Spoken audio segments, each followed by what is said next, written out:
Is it time? It is time for us to do what we have been doing, and that time is every day. We'll know in a very short period of time, but it looks like it could be something that will be not good. Believe me, not good. I see issue with that. And again, hey. You're not going to be able to insult your way to the presidency. That's not going to happen. I don't know who created Pokemon Go, but I'm trying to figure out how we get them to have Pokemon go to the polls. I'm Ted Cruz, and my pronoun is kiss my ass. So when you think about it, there is great significance to the passage of time in terms of what we need to do to lay these wires, what we need to do to create these jobs.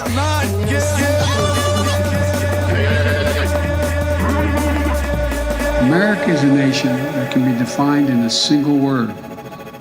I was going to put Not good. Believe me, not good.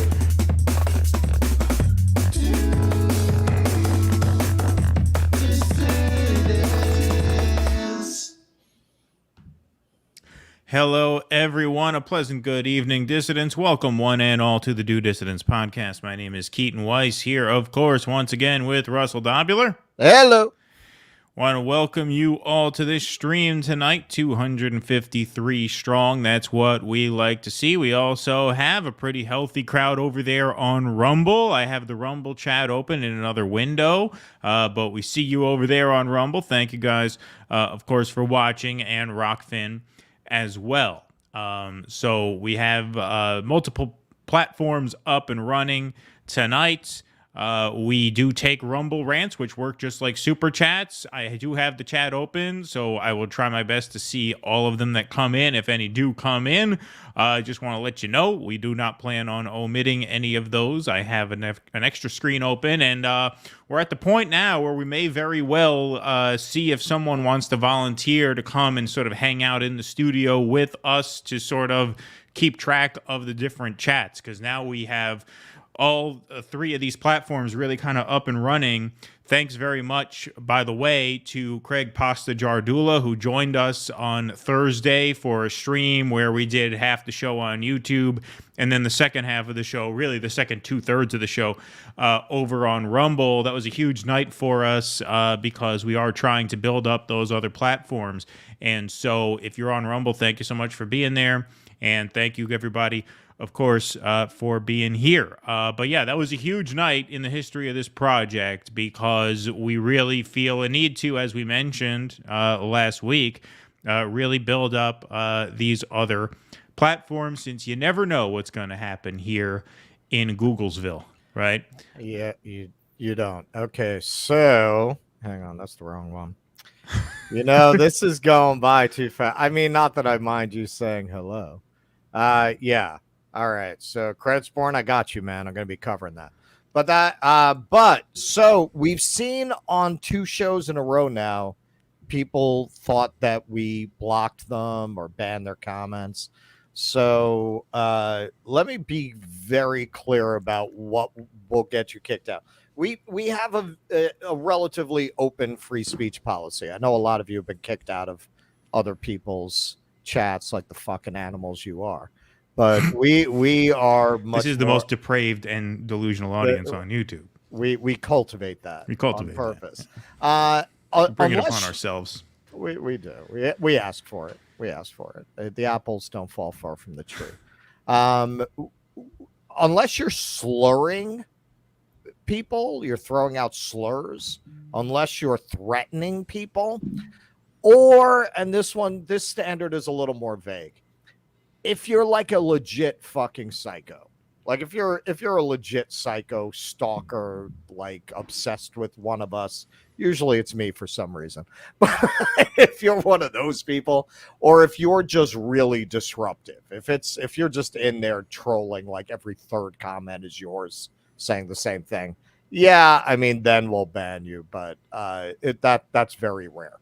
If you're just oppositional or a little obnoxious or whatever. Oh, that's our brand. Oppositional and obnoxious. That's right? it. That's it. That's what we're here for. You came to the right place. Okay, so speaking of obnoxious, I have a little bit of something to get off my chest before we get started on the program. We have a full program, some great segments, and some really fun headlines, actually, and some not so fun headlines, but we will get to that in due time. I was driving today. I drive delivery for work. That's my day job. And I got a few of these when I handed people their food at the groceries today. I said, Happy 4th. Happy 4th. Of course, it's 4th of July on Tuesday. But it's Sunday, July 2nd. Okay? So the question is, are the banks open tomorrow? Is the doctor's office going to be open tomorrow? I don't like playing fast and loose with the holiday weekend schedules. I don't like it. It's a pet peeve of mine. Okay, if the 4th of July falls on a Friday or a Monday, that's very simple, right? Everything's closed on the Friday or Monday. Everybody gets their nice little 3-day weekend. Okay, fine.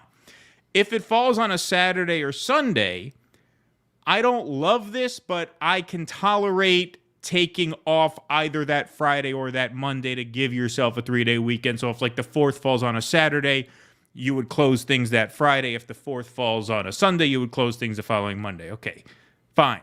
I don't love that, but I can take that. What I do not approve of at all is this thing where if the 4th falls in the middle of the week, Tuesday, Wednesday, Thursday, you use those weekdays to sort of bridge the gap between the weekend and the holiday, because it just becomes too confusing. That's chaos. That's a breakdown in civilization, where you're going to have the banks closed 3 days in a row, Sunday, Monday, and Tuesday. Well, what kind of society functions that way? Human sacrifice, dogs and cats living together, mass hysteria. What kind of society functions where you can't get to a bank 3 days in a row? I'm sorry, or a doctor 3 days in a row. That midweek holiday thing, you have to take the L. Yeah, close on July 4th, Tuesday. Shit should be open on Monday. And people should not be wishing me a happy 4th on the Sunday before a 4th of July if the 4th of July holiday is midweek. It's confusing. I don't like it. You got ATMs. Yeah, I know, but a bank is a place that's an essential place. A doctor's office, right? What are we going to do? What if it's on a Wednesday? Then Sunday, Monday, Tuesday, Wednesday, how do you referee that? It's chaos. It's chaos. If it's midweek, you just have to take the L, right? That used to happen when we were in school. Depending on where Christmas fell, we'd either get a long Christmas break or a short Christmas break. Those were the breaks, right? We rooted for a long Christmas break, but we didn't always get it, right?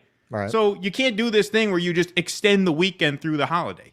If the holiday's in the middle of the week. That is not how we should do things around here. Okay. Well, I'd like to get RFK's take on that.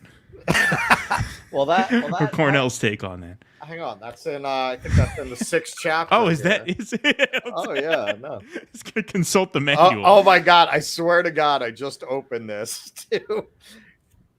Gays join Dr. Fauci. Oh. That's the chapter heading. That's the chapter heading. Who knew? Who knew? Who knew? Who knew? 390 of you guys in here, 76 over on Rumble. Thank you guys so much for watching. We got some stuff we got to take care of tonight. Lots on the agenda. We'll take a couple super chats to start the evening here. Long story short, thank you for the $2. Adams is lowered himself below Chris Christie. Yeah, we're going to get to that. That's our last segment of the night. Britsman, thanks for the $2. Oh, who's cuter, Crystal or Tusker? Well, I'll defer to my single friend if he wants to answer that, or we could skip that. We tend to not violate harassment policies either. I mean, it depends. It depends on your taste. If you go more for the Marianne Gilligan's Island type, you'd go for Crystal. If you go more for the kind of girl you can, take on a Molotov cocktail throwing date, you'd go for Tusker. Yeah. It depends on what you're about. Exactly. Depends on what you're into. If you want somebody who would look really good in a black beret, Tusker. Right. And then those big sunglasses, those are more Crystal's thing, right? The big beach sunglasses. Mrs. Robinson, I think you're trying to seduce me. Thanks for the 99 cents, Abiding. Appreciate that very much. And Pat Donahue, thank you for the €5. I see Hunter is back to his old tricks, filming himself smoking drugs while driving 172 miles an hour going to Vegas. Smartest guy he knows, apparently. Yeah, man, I just saw that break like an hour ago. The New York Post has that now. There's pictures of a crack pipe and the speedometer, 172 miles an hour speeding down a country road. Was he with his attorney in a Hawaiian shirt with a cigarette in a holder? Right, exactly, yeah, exactly. It didn't look, from what I only saw it briefly. Where did these bats come from? Yeah, exactly. Right. I don't remember it looking too much like an outside Vegas landscape. I don't. So maybe I'm wrong. Maybe they were in California just starting the trip or wherever. But I'll have to look at it again. We might cover that on Wednesday. By the way, folks, it is July, which means we are now running 3 streams per week. We will be back here Wednesday night at 8 p.m. And then Friday morning for a little show we will probably call Morning Dew. Morning D-U-E. Get it? Ha ha. That'll be Friday mornings at 9 a.m. $2 cover so charge. Euro friends. Exactly. Our Euro friends will get a daytime show.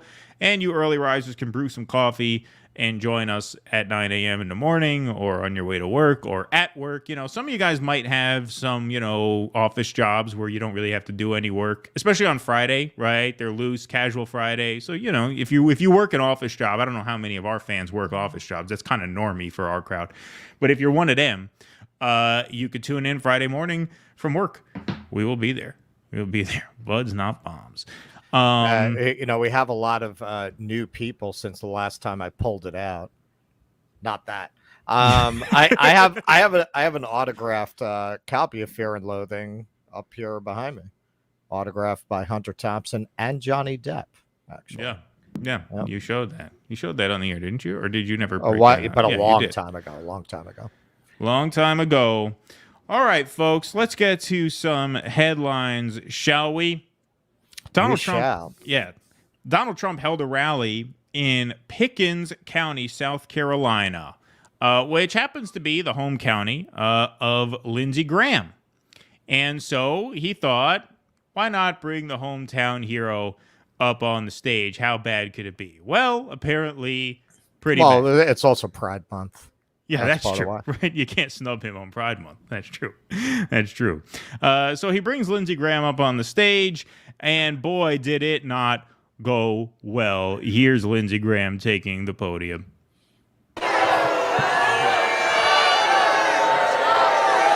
Welcome to Pickens. Thank y'all for coming. Thank you very much. Thank you. Thank y'all. These MAGA guys hold a grudge. Thank you all for coming. Thank you very, very much. Thank you. Thank you. I think they're just saying, let's go, Lindsey. Well, let's go, well, Lindsey. You want to find something in common? No, not really. Oh, man, what the hell was he thinking? What the hell was I thinking? Thank y'all. All right, so he goes on. Wow. For about 5 minutes, right? And that's pretty much what it is. We're obviously not going to watch 5 minutes of that.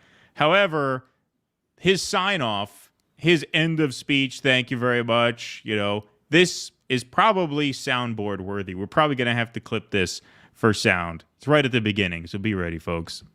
That's America. Again, finally, after getting sick of it. God bless America.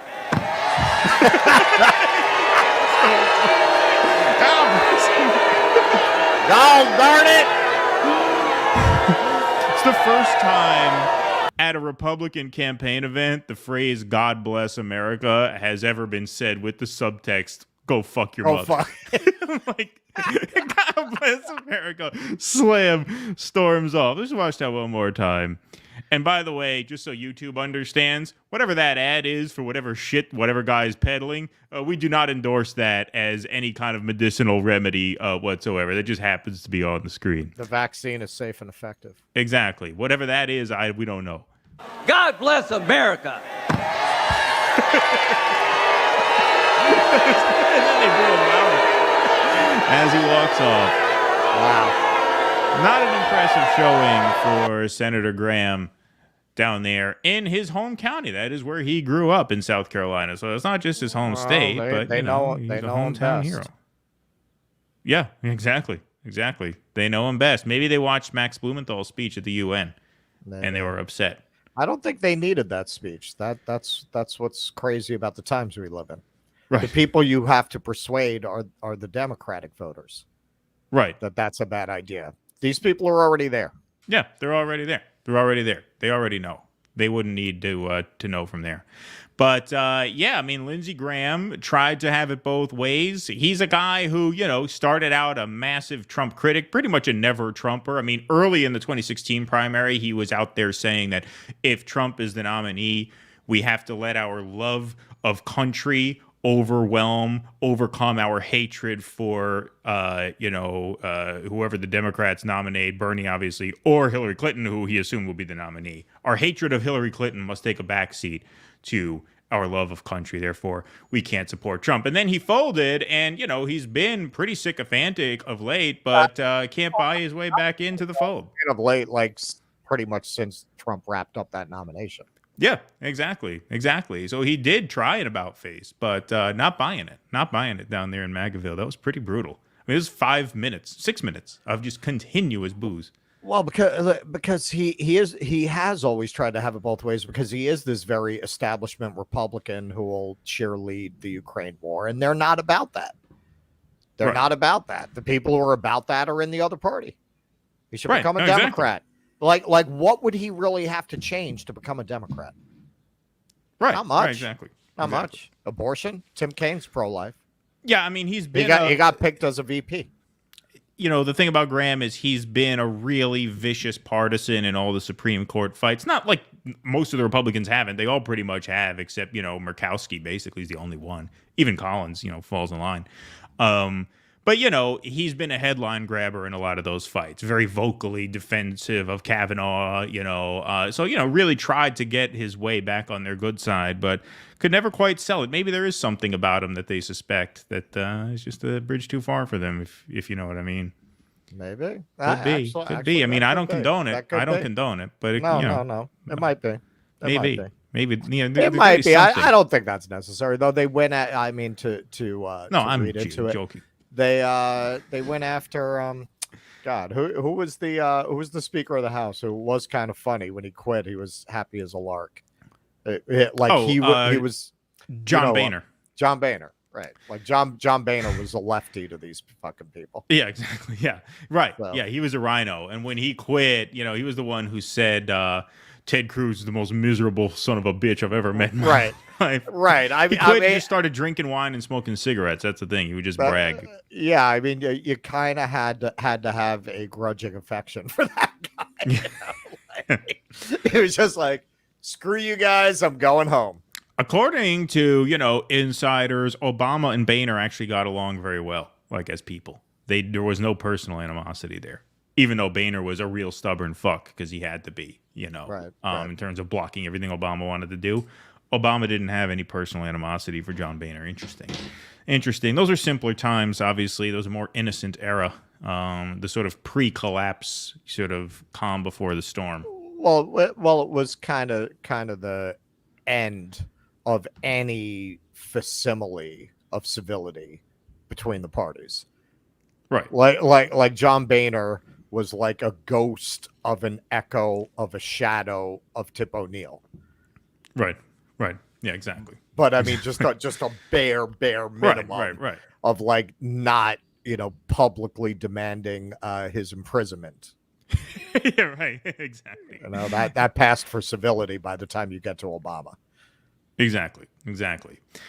This next headline here is not an example of civility, though, but it is funny, if not funnier than what we just saw. This is a guy named Scott Lobido who took to the streets in protest of a New York City crackdown on coal and wood-fired oven pizzerias. So there's about 100 pizzerias in New York City that they're giving a hard time for the environmental impacts of their coal ovens and their wood-fired ovens.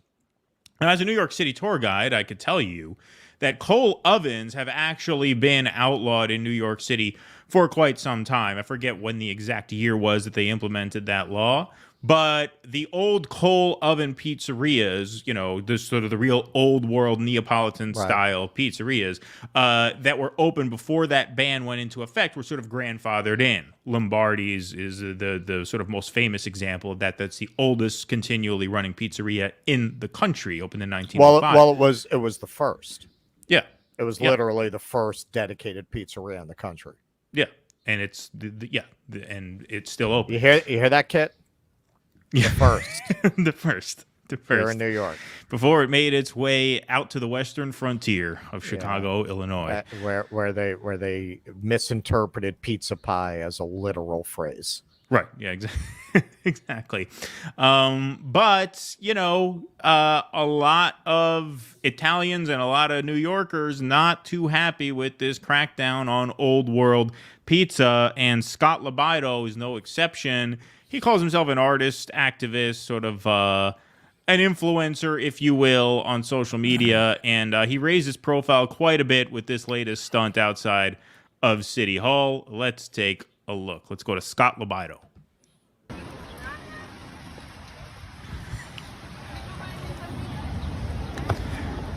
All right, before he opens his mouth, I just got to say, you know, because we have people from all over the country and all over the world watching our show, right? And people call us New Yorkers, and Russell and I are New Yorkers, right? I wasn't raised in the city. Both of my parents were. I lived in the city for a while. I've lived very close to the city for most of my life. Russell's obviously born and bred.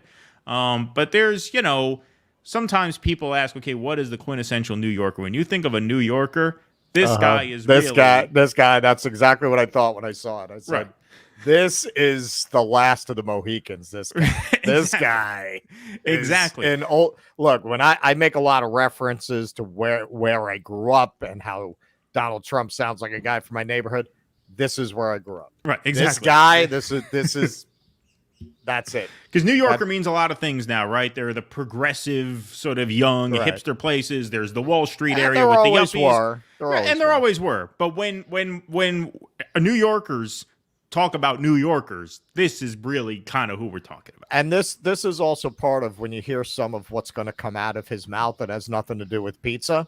This was a discovery I made when I drove around the country, and it is one of my political insights, and it is definitely a big part of what allowed me to see Trump coming. Right. On the one hand, New York, yes, it's an island off the coast of America, as Spalding Gray described it. On the other hand, my experience is the attitudes of working class people in Illinois or Wyoming are not that much different than working class attitudes in Queens. Right? Like that, there's a certain panoply of cultural attitudes and postures that are in common. That was how I saw Trump coming, because I talked to people back home, and some of them would have voted for Bernie. And that was part of what I was trying to tell the Hillary people.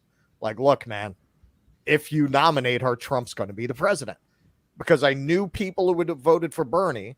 I knew people who liked Trump. I didn't know one person who was willing to vote for Hillary.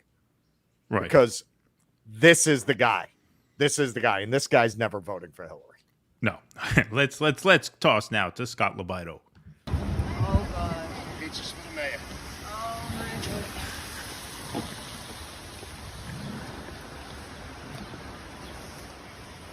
The woke-ass idiots who run this city are doing everything in their power to destroy it. We have naked men with their titties bouncing around all over the city yesterday, in public, in front of children. We have the most violent, raging crime rate ever. We are being invaded by illegal immigrants who are being treated way better than our homeless veterans, our teachers, and first responder heroes who were fired, still not compensated because they didn't get the Fauci injection. Our city schools produce the dumbest kids, and the woke-ass punks who run New York City are afraid of pizza. The world used to respect New Yorkers as tough, thick-skinned, and gritty. Now we have become pussified. It's a damn shame. You heard of the Boston Tea Party? Well, this is the Boston, New York. This is the New York Pizza Party. Give us pizza or give us death. All right, now here we go. Give us pizza. My God. Or give us death. Give us pizza. Or give us death. This is like January 6th. How many years in prison? It's a one-man. It's a one-man January 6th. What is this? 5-6 years in jail? He'll get for this? Oh, he's got more pizzas. He's got more pizzas. He wasn't just doing he's not, one. No, he brought up four. He's got 4 pies there. That's what this city keeps doing. Can't have a small business. Can't have pizza. Oh my God. New York City is nothing without pizza. Now look, he is eventually approached by the authorities. I was wondering, man, because this is City Hall. That's City Hall. No, there's a lot of cops. Look, he sees him. He just saw. Boston Tea Party. You This could just is see. the New York Pizza Party. Excuse me, sir. The hell are you doing? Gotta do my thing, man. I gotta do my thing, man. And said, you hear him say that to the cop? I gotta do my thing, man. When the cop comes up. They let him do the 4th pie? This is the Oh, no, New York No, I Pizza just rewinded it because I want to hear this. Listen. Gotta do my thing, man. Gotta do my thing, man. Hey, I'm on here. The camera. You see the camera running? I'm on here. Gotta do my thing here. Wow. Oh, man. Yeah, that is your classic old school New Yorker. That guy is from Queens or Brooklyn, most likely, possibly Staten Island. Definitely not Manhattan. The only thing I will say is, if he were really, in order to give him that, 10 out of 10 New York style points, he wouldn't have been reading off the script. He would have had it in his head. He would have had it. Yeah. Yeah. A slight deduction for reading it.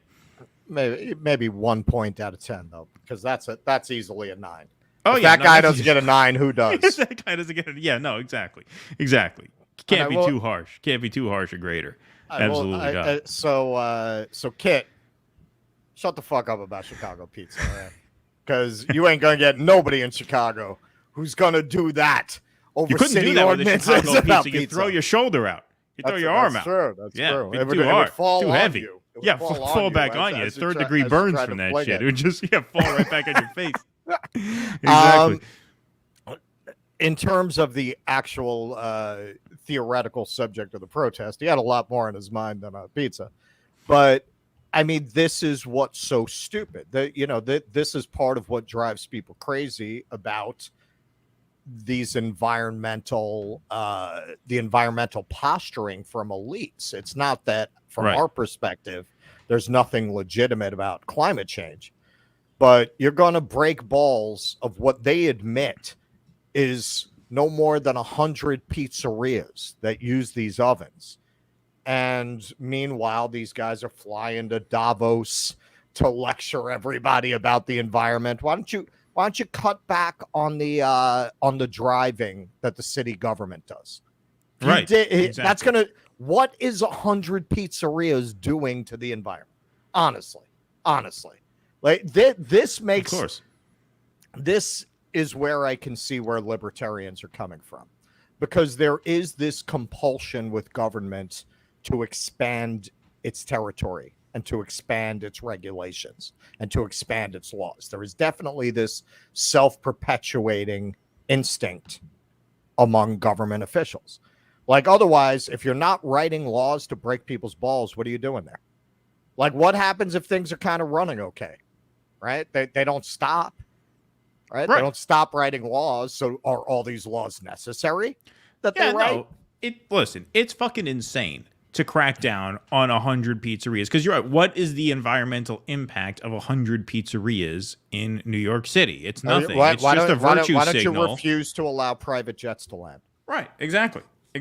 Or limit the fucking, helicopter tours around the city or whatever.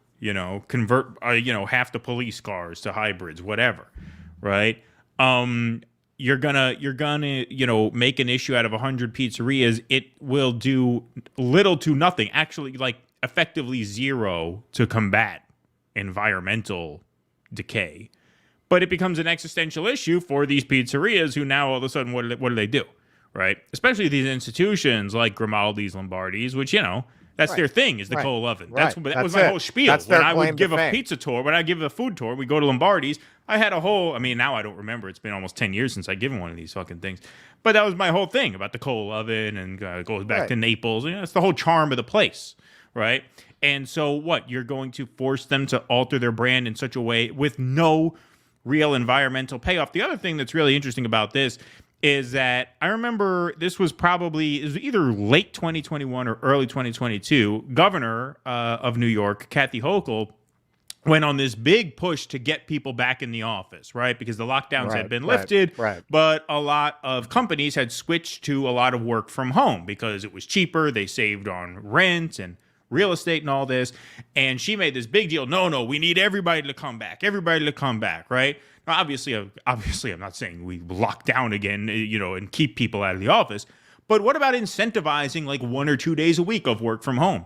That had an incredible effect on the environment. One thing that we learned was that lockdown period, during the first 6 weeks of the pandemic lockdowns, you saw miraculous environmental recovery, which proves you don't need technocratic, liberal meddling to let the environment heal. The environment will heal if you leave it the fuck alone and let it heal, right? You saw waterways in Venice. Not only did the water become blue again, but you actually saw wildlife return to the area, vegetation start to grow. The ozone layer actually started to heal when everybody was forced to stay home.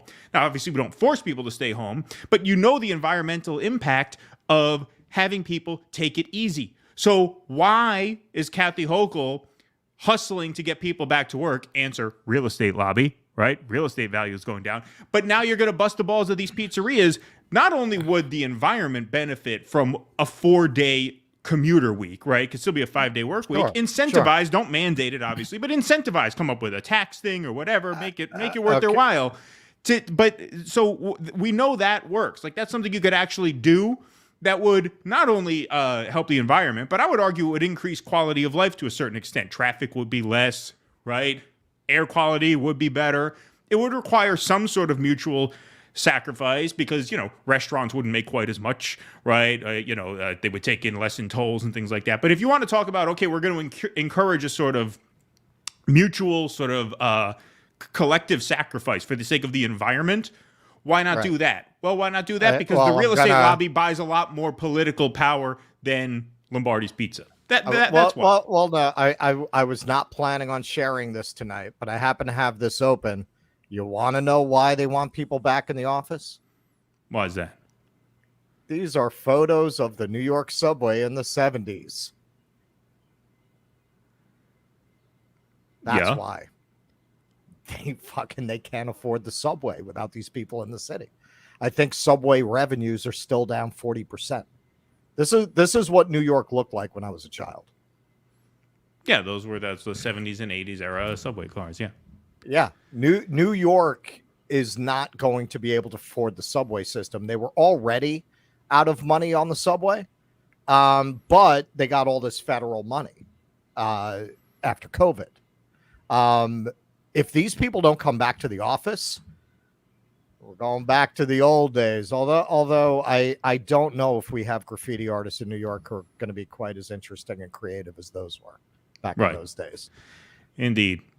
But yeah, I mean, just what a drag. Look, I'm not thrilled about the whole paper bag thing. As someone who shops other people's groceries as part of my day job, I hate those paper bags, especially on a rainy day like this. They open up, they split, it's a pain in the ass. And you feel like such a sucker lugging around these paper bags while, private jets line up as far as the eye could see. Now I have to bring like my own baby seal bags to the supermarket. Yeah, but that at least you could argue is a broad-based thing where, okay, if millions of people switch from plastic to paper, it might make some impact. Here, you're talking about a few dozen pizza shops, right? I mean, it's the most obnoxious thing you can think of in terms of environmental policy, right? I mean, it's just a joke. Have the mayor carpool. Yeah, right, exactly. Have the mayor carpool. Arthur Handy, thank you very much for the $5.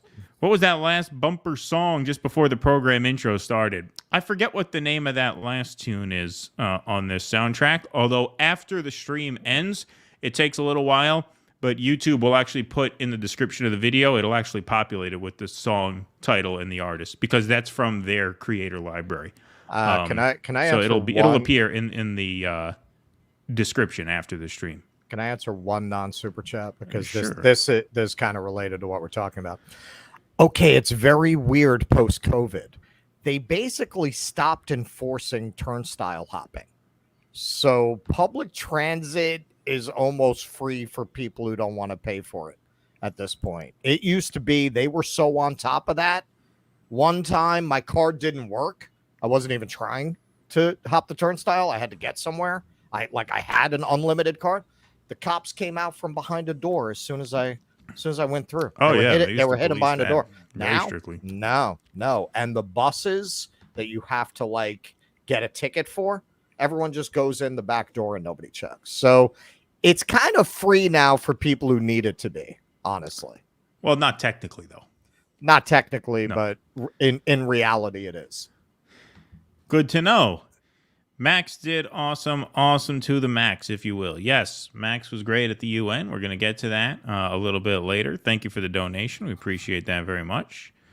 Pat Donahue, I see delivery drivers don't take tipless orders. Would you agree, as 9 out of 10 don't tip when you get there? I tip up front when I'm in the U.S. Good and comes fast. Yeah, well, it's funny because a couple of our listeners are delivery drivers. I'm a driver myself. I want to convene a panel and do that kind of on the show just to give everybody a sense of what it's like to drive rideshare and all the gig apps and things like that.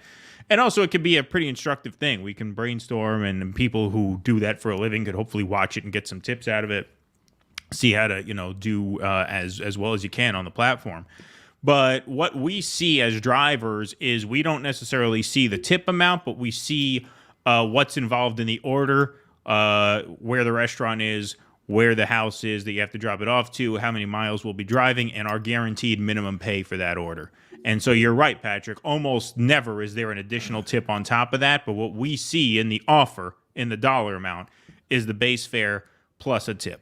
And we don't see where the base fare ends and the tip begins. We just see whether it's worth it or not as a whole. But yeah, if the offer is too low and we can tell that there's no tip, like if you have to drive 8 miles for $4, we know that's a really lousy tip, if any. Yeah, we don't take it. At least we shouldn't take it. I don't take it. So yes, that is how it works. Chris, thanks for the $5. Keaton, can you confirm your co-host used to perform in the New York hardcore scene as Russell the Love Muscle Dobular? I knew this was going to come out eventually. I've been dreading it. I wake up in a cold sweat. Yeah, sometimes. You broke the news before I did. I guess I didn't find out, but I guess you found him out. Well, no secret lasts forever. Me and Buck, we actually did a movie together. Right. Exactly.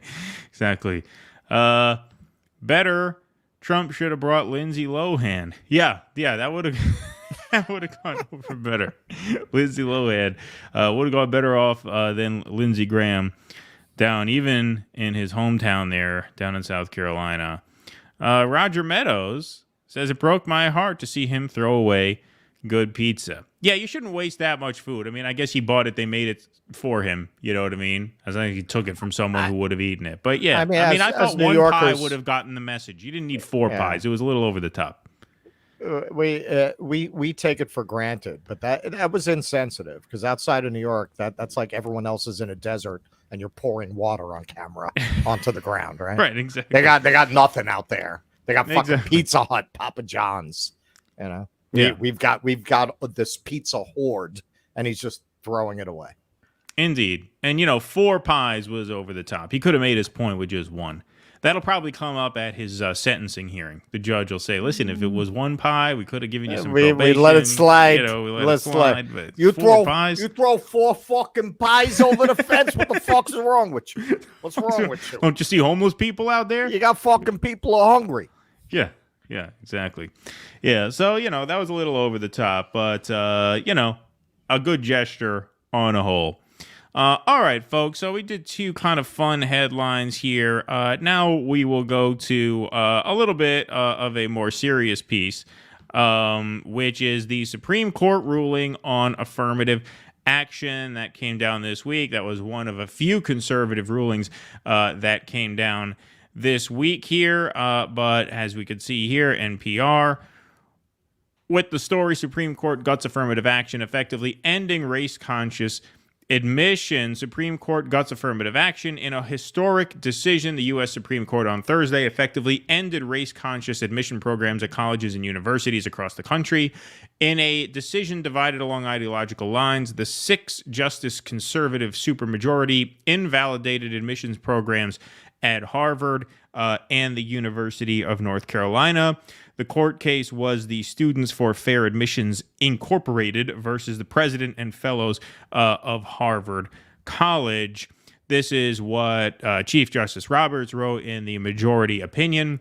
Many universities have for too long concluded wrongly that the touchstone of an individual's identity is not challenges bested, skills built, or lessons learned, but the color of their skin, he wrote. Our constitutional history does not tolerate that choice. Now, what the dissent argued here was interesting, and some of the real hardcore anti-affirmative action sort of activists or advocates, if you will, were a little upset with this. They are not allowed to use race as a basis for admissions anymore, but, in their personal essays that the students submit to the universities, if they have overcome, racism or obstacles in their life that derive from their sort of, race-based identity group, or I guess this could even apply to religion, sexual orientation. Universities can theoretically, I mean, there's nothing really technically stopping them from considering that as part of their overall personal story. Because it would be pretty tough to nail someone. It would be pretty tough to prove that a university, use that as their deciding factor. So there's a little bit of leeway here, but the main, obviously, thrust of the story is that on its face, the race-based admissions sort of preferences, if you will, have been struck down. Excuse me. You all right there, buddy? Yeah. Carbonated drink. Fair enough. Seltzer. Okay, with a lot of these decisions, including Roe v. Wade, Ruth Bader Ginsburg herself said the Roe v. Wade decision was on very shaky legal ground, which is why there was such an imperative for the Democrats to codify Roe into law, because on a constitutional basis, it was really stretching it to read a right to abortion into the Constitution. Right. It's the same with these decisions that have been coming down. Can you really make the argument that affirmative action is something that does not violate equal protection under the law? Remember, this case was brought by Asians. This was not brought by white people. It was brought by Asians. People started saying, well, the Asians score too high, so we need to bring in less Asians. Clearly, that is a violation of equal protection under the law. Sure. So you cannot argue on a legal basis that this was an incorrect decision, and it's something you should expect now that you have a court that is made up of justices who have a legal philosophy of strictly sticking to the Constitution and not going beyond it. Now, if you want to make the argument that our entire system of government is not flexible enough to accommodate realities that could not have been anticipated by the framers, you can certainly make that argument, but you can't make the argument that these decisions don't have any sound legal grounding. They do, which I know we're going to get into also the First Amendment case, which I don't think was wrongly decided either within that context. Well, yeah, I mean, one thing that the founders assumed wrongfully was that this little democratic experiment that they set up would remain more or less functional, which is why they thought that the Constitution needed to be revised every so often, right? That's why we have amendments in the first place, right? Because they saw this as a living document. And so baked into that sort of presumption is that, yeah, times are going to change and you're going to have to, make certain tweaks to this founding document as you go. They did not anticipate a situation where our politics simply do not work anymore. Do not allow for making amendments. Right. It's inconceivable you could pass an amendment today. Right. Exactly. How could you even think of passing a constitutional amendment nowadays? It's unthinkable, right? You can't even get a filibuster-proof majority in the Senate, much less what you would need to amend the U.S. Constitution. It's unthinkable. It's a fantasy. Just as when we hear now in the wake of these rulings, expand the court, right? You don't even need a supermajority to expand the court. You need 51 votes to appoint a new Supreme Court justice. We can't even do that, right? That's not even possible, right? And so this, this relates to the student for an debt amendment, thing. what do you need? You need two-thirds of Congress, two-thirds of the Senate, and two-thirds of the state. Yeah. Never. Forget it. Not Never in a million years. Never going to happen. Right. You can't even get 51 people to say, okay, let's add a 10th justice. Right. Right. To cancel out a clearly corrupt justice. Exactly. So this is a function of the system being just so completely broken that you rely on court precedent instead of legislative action, or in this case, when we're talking about amending the Constitution, just more fundamental sort of big picture reforms, which the founding fathers saw as necessary. Right? They saw that as necessary. Otherwise, there wouldn't have been any amendments at all. Right? And so this also comes into play when we talk about the student debt, and we have a big piece prepped for that.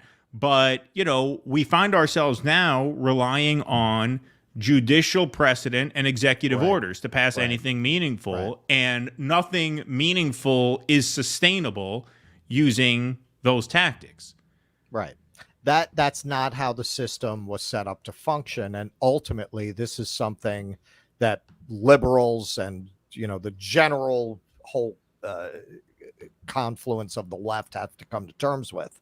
When the conservatives claimed that the more liberal courts were legislating from the bench, they were. Of course they were. So now that you have... That was the workaround. Right, exactly. They were legislating from the bench. A lot of things that you might think are rights in the Constitution, they're not. They were legislating from the bench. Now that you have a court that of originalists, they're not incorrectly ruling if what you believe is that you should strictly stick to the Constitution, the letter of the law, and you have no leeway as a justice. If that's how your legal philosophy, none of these rulings are incorrect. Right. And so now while we're on the First Amendment case here, we have here Supreme Court limits LGBTQ protections with ruling in favor of Christian web designer. The Supreme Court Friday ruled in favor of a Christian web designer in Colorado who refuses to create websites to celebrate same-sex weddings out of religious objections. That was a 6-3 call on the same lines, obviously, as a lot of these rulings will be and already have been since Amy Pancakes was put on the court. And so that's fairly self-explanatory there. Similar explanation, I'm assuming, Russell, for that one. I think just the overarching principle is probably the same. You're not talking about with a web designer. I think the reason they're able to legislate this is because you're not talking about a public resource like a restaurant or a gas station. You're not talking about a public accommodation. Accommodation, right. You're not talking about a place where it is assumed that people can go and gather and get service. You're talking about filling an order. So if a guy makes flags and you say, hey, I'd like a swastika flag, can I order this? He has the right to refuse that service. So I think that's the rationale there. Like I said, I think these are both instances where if you're going to adjust for the times, you need to do it through a legislative process. I mean, this is what we say all the time. Like, this is just one of many consequences of Democrats not doing anything. Right? If the Democrats codified Roe v. Wade into law, we'd still have abortion rights in all 50 states. Right? If you come up with legislative solutions to these problems, then whatever progress you make in these areas become less vulnerable to these sorts of rulings. Right. The court is intended to be one branch of government. It was never meant to work this way, where the court is the most consequential branch of government because their rulings are the only ones that have any force or have any chance of really impacting the country in anything more than a superficial way. It was never meant to act that way. It's really, there is no counterbalance to the court, not because of the court and its judicial philosophy specifically, but because there is no legislative branch to counter the decisions of the court. If you don't like the Roe v. Wade ruling, the solution would be to codify a right to abortion into law, but the government's too dysfunctional to do that. So you could definitely argue the problem here isn't the court, it's that our entire system has collapsed. Our entire system of government is no longer functioning as intended. Sure. I want to put this up on the screen because it's an interesting comment from Courtney, who is a YouTube member, by the way. Thank you, Courtney. You can become a member through YouTube by hitting that join button right under this screen. So thank you, Courtney, very much. Gay activist Brad Palumbo came out in favor of that case, saying he wouldn't want to be forced to make an anti-gay website, so the ruling was correct. So what's interesting about this, and we're really getting into the weeds here. Like I said, in a functioning system, we would just have political actions settle these things through laws, through democratic processes, right? We would vote for who we want to get in and make the laws, and that's how these things would work out. And hopefully the good side, to the extent that there is any, would win out. 1 second.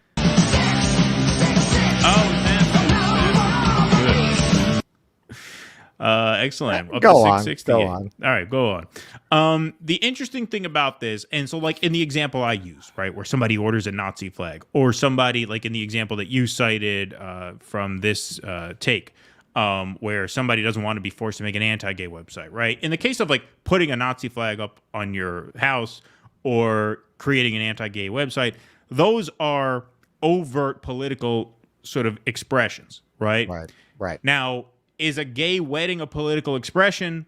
No. However, it does reflect a certain policy because there are financial benefits to being married that you don't get if you're not married, right? So it is an outward projection of your inner self on the society in a way, not in the same way. That's why, like, there is some subtlety here, which is why I feel like, I can't really speak out too strongly one way or another on this ruling. But that framing does kind of hold. Like, yeah, I mean, if you disapprove of someone and your place is not, like Russell said, a public accommodation where people can expect to be able to congregate and be treated well, where do you draw that line? Like, should you be able to deny, like, let's say a gay person comes, or whatever. Let's say that they email you and they say, hey, I want you to design a website. Okay, what's the website? Well, I'm going to be selling shoes. Should you be able to deny that person that service because they're gay? No. That's an interesting. Right. Well, and I think their ruling was limited to things that are oriented towards speech. Right, towards speech and towards some sort of outward expression of some political support. essence, right? And marriage is, I agree, like a marriage is pushing the definition of that. But like you should not be able to deny services to anyone, even if you are a web designer, because you know that they're gay. Like that's obviously discriminatory. That's not the ruling. But that's not the ruling. But I'd have to look, what I would be curious to look into, and maybe we'll do this Wednesday or Friday, as a little follow-up, is where they draw that line. Because there is obviously a line. Yes. Because you can't just deny someone a service because of who they are. You can deny the service. You can deny the specific service. So it's not that they're denying a person the service. It's that they are declining to perform a certain service. Right? In other words, they're not rejecting the gay person. They're rejecting the website. They're rejecting the product. They're rejecting the message. To make. Right. And yes, if they had ruled another way, I promise you, conservatives would have had somebody with a philosophy that would be absolute anathema to any left person ask to have them make a website for them to force that case into court. Okay, well, you know what? I want you to make a website for my white supremacist organization. When they say no, sue.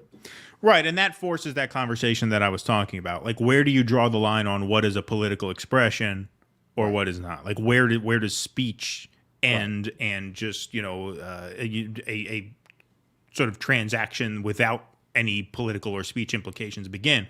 Where do you draw that line? Because I think a wedding is closer to that line than, say, make me a swastika flag, right? Like, it's certainly grayer than that.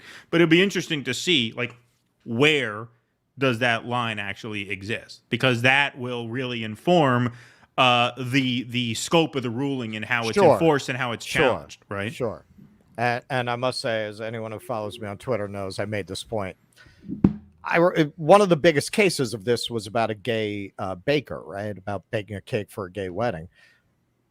I don't understand why anyone would want someone who has animosity towards you to prepare food. Do you know what people do in the kitchen when you give them shit? If you have an argument with the waiter, just leave. Just leave. Don't That's even New York do not eat anything. Listen. Trigger warning. This is going to get a little gross.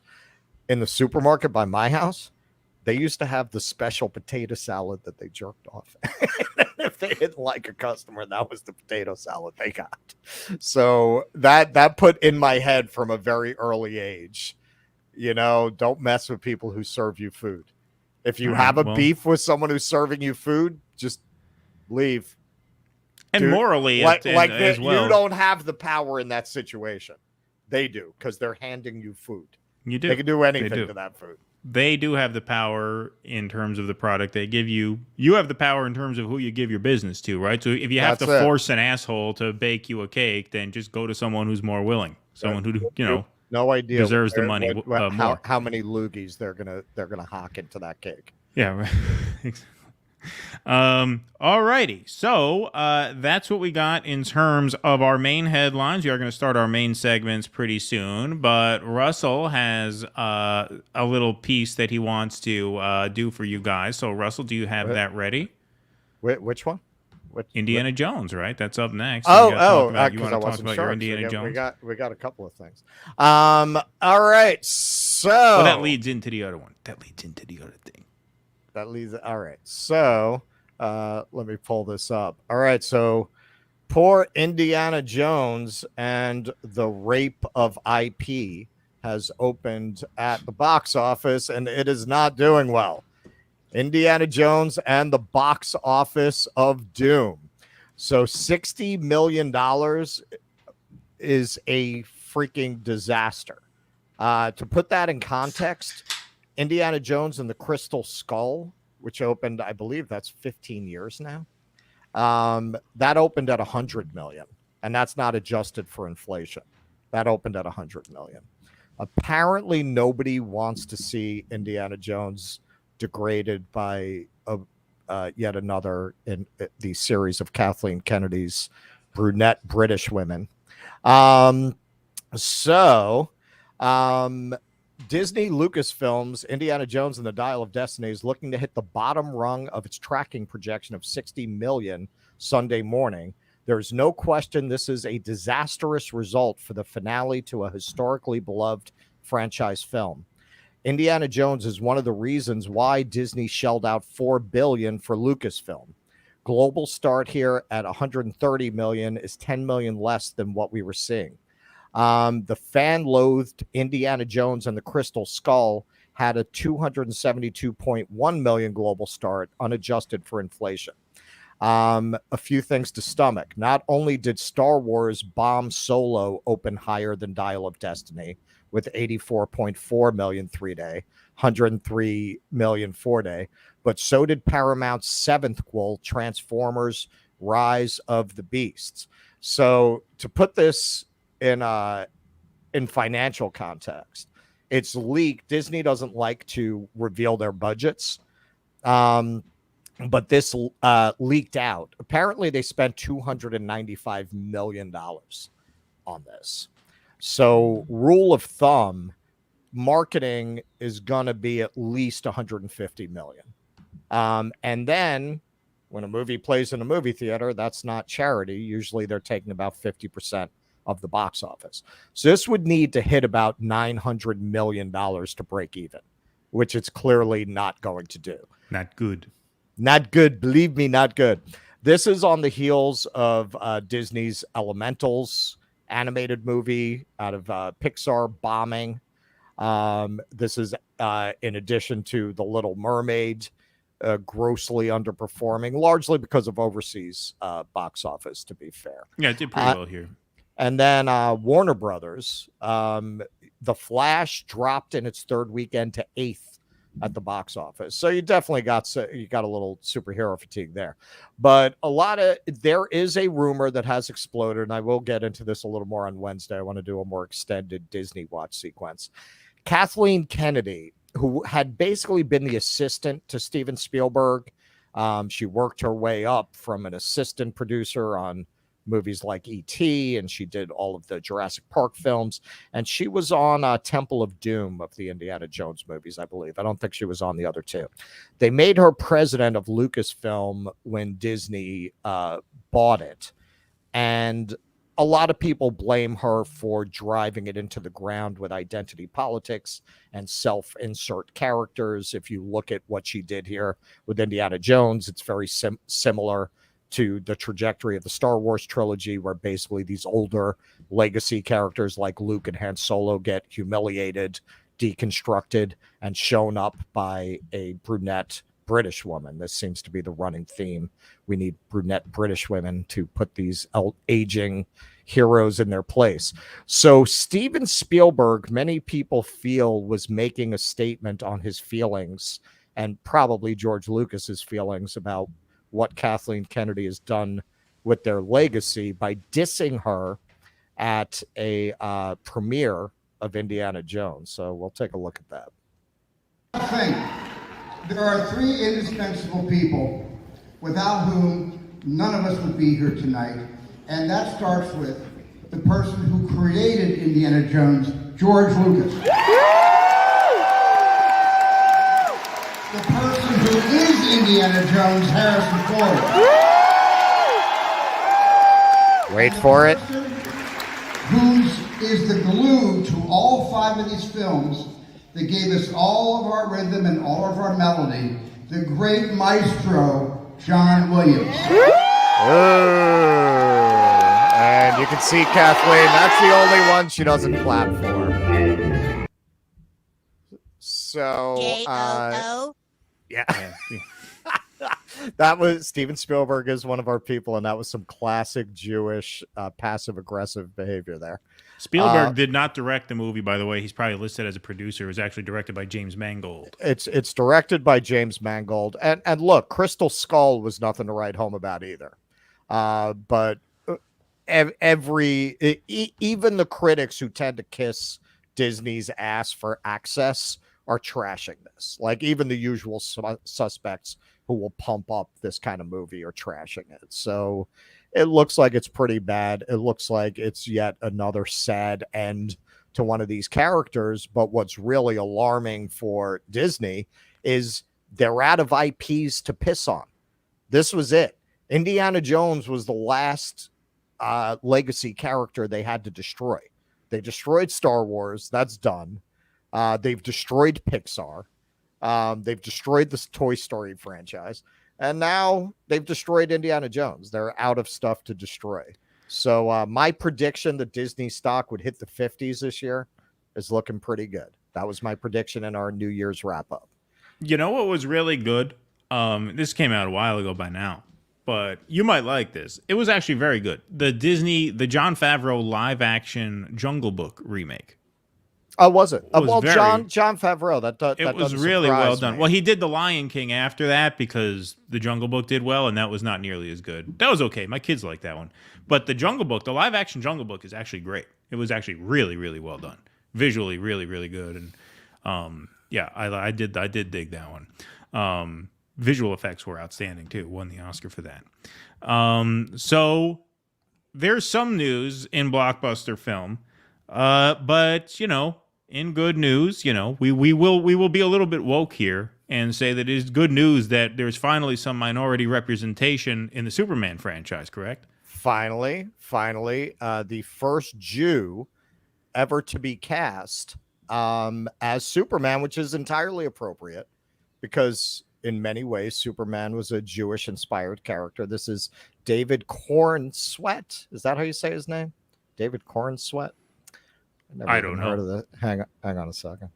David Cornsweet. He is the first Jew cast as Superman, but Superman's creators very much were using him as an allegory for their own experience. They were Jewish immigrants from Lithuania and the Netherlands, actually. Kal-El, his name was Jewish inspired. So over the years, there was a lot of advocacy to maybe introduce a little more Jewishness into Superman, but it never quite worked out. They never moved away until now from the Goyish kind of a Superman, but they did in 1978 originally try to make Lois Lane Jewish. They screened it for audiences and they just laughed at it and that they just weren't ready for it. But originally, Margot Kidder, who, kind of read as Jewish. She wasn't Jewish, but she kind of read as Jewish. So they had her originally really Jew it up. And, some people accused her of being Jew face. So if you know her classic monologue where she's flying with Superman and can you read my mind? It became a very iconic scene in that movie. we do have a clip of the original Jewish inflected performance that she did in that scene. Can you read my mind? Do you know what it is that you do to me? I've only been with Jewish boys, but how can I resist such a handsome goy? Here I am, flying through the skies. I wonder if you're circumcised. Will you look at me, quivering like a deer? Who knew it would be so drafty up here? Can you read my mind? You make me sugar with that perfect behind. Do you want to go to Ratner's for some dessert? I wonder if people from Krypton are allowed to convert. Oh, don't let me fall. I knew I should have brought my shawl. Some coffee and cake would really hit the spot. Wait till I tell my sister, she's gonna plot. There we go. So you know, I like it better that way. But I think people just weren't. It was too, people were just too anti-Semitic for that. Well, you can't. Yeah, that's not as mass marketable. That's not as mass. Well, that's another thing. It's like Lenny Bruce said: if you're from New York, you're Jewish. If you aren't, you're not. The rest of the country just didn't get it. It's funny. What made me laugh about the David Corn sweat is, a lot of our people have the wherewithal to, when they make it, they adopt a stage name. Right. If they have one of the really Jewy names, Corn Sweat, you're going to play Superman. Your last name is Corn Sweat. that guy must have had something else. He must have had a really miserable high school career. Right. With that name, Corn Sweat. Yeah, that is something. That is something. Fun fact, by the way, Russell. Well, here you should say this. Who did the voice for that little bit? That was my wife. That was my wife, Liat Brule, doing. She's actually Australian, but she does a good New York Jew. So when we came up with this, I asked her to do it. She recorded it overnight. Well done, Liat. Big round of applause for Liat. Folks, we are going to take some super chats here and then head into our main segments, but we must plug our patreon.com/DueDissidence and give a shout out to all of our Patreon and paid Substack supporters and YouTube subscribers. We have a great crowd in here now, 687 strong. Please hit that like button if you are here for the first, second, or third time. If you have not subscribed to the channel, please make sure you hit that subscribe button. And if you are on Rumble watching, we have 117 in the Rumble chat. Really active chat going on there on Rumble. That's what we love to see. Thank you, guys. Hit that follow button over on Rumble. And if you are on Rockfin, same thing. But a big crowd spread across a couple different forums tonight. That's what we love to see. And this is all made possible by our Patreon supporters. So if you would like to support this show and make us censor-proof and make us foolproof and ensure that no matter what happens on these precarious tech platforms, the show will go on, please do consider signing up at patreon.com/DueDissidence or at DueDissidence.substack.com.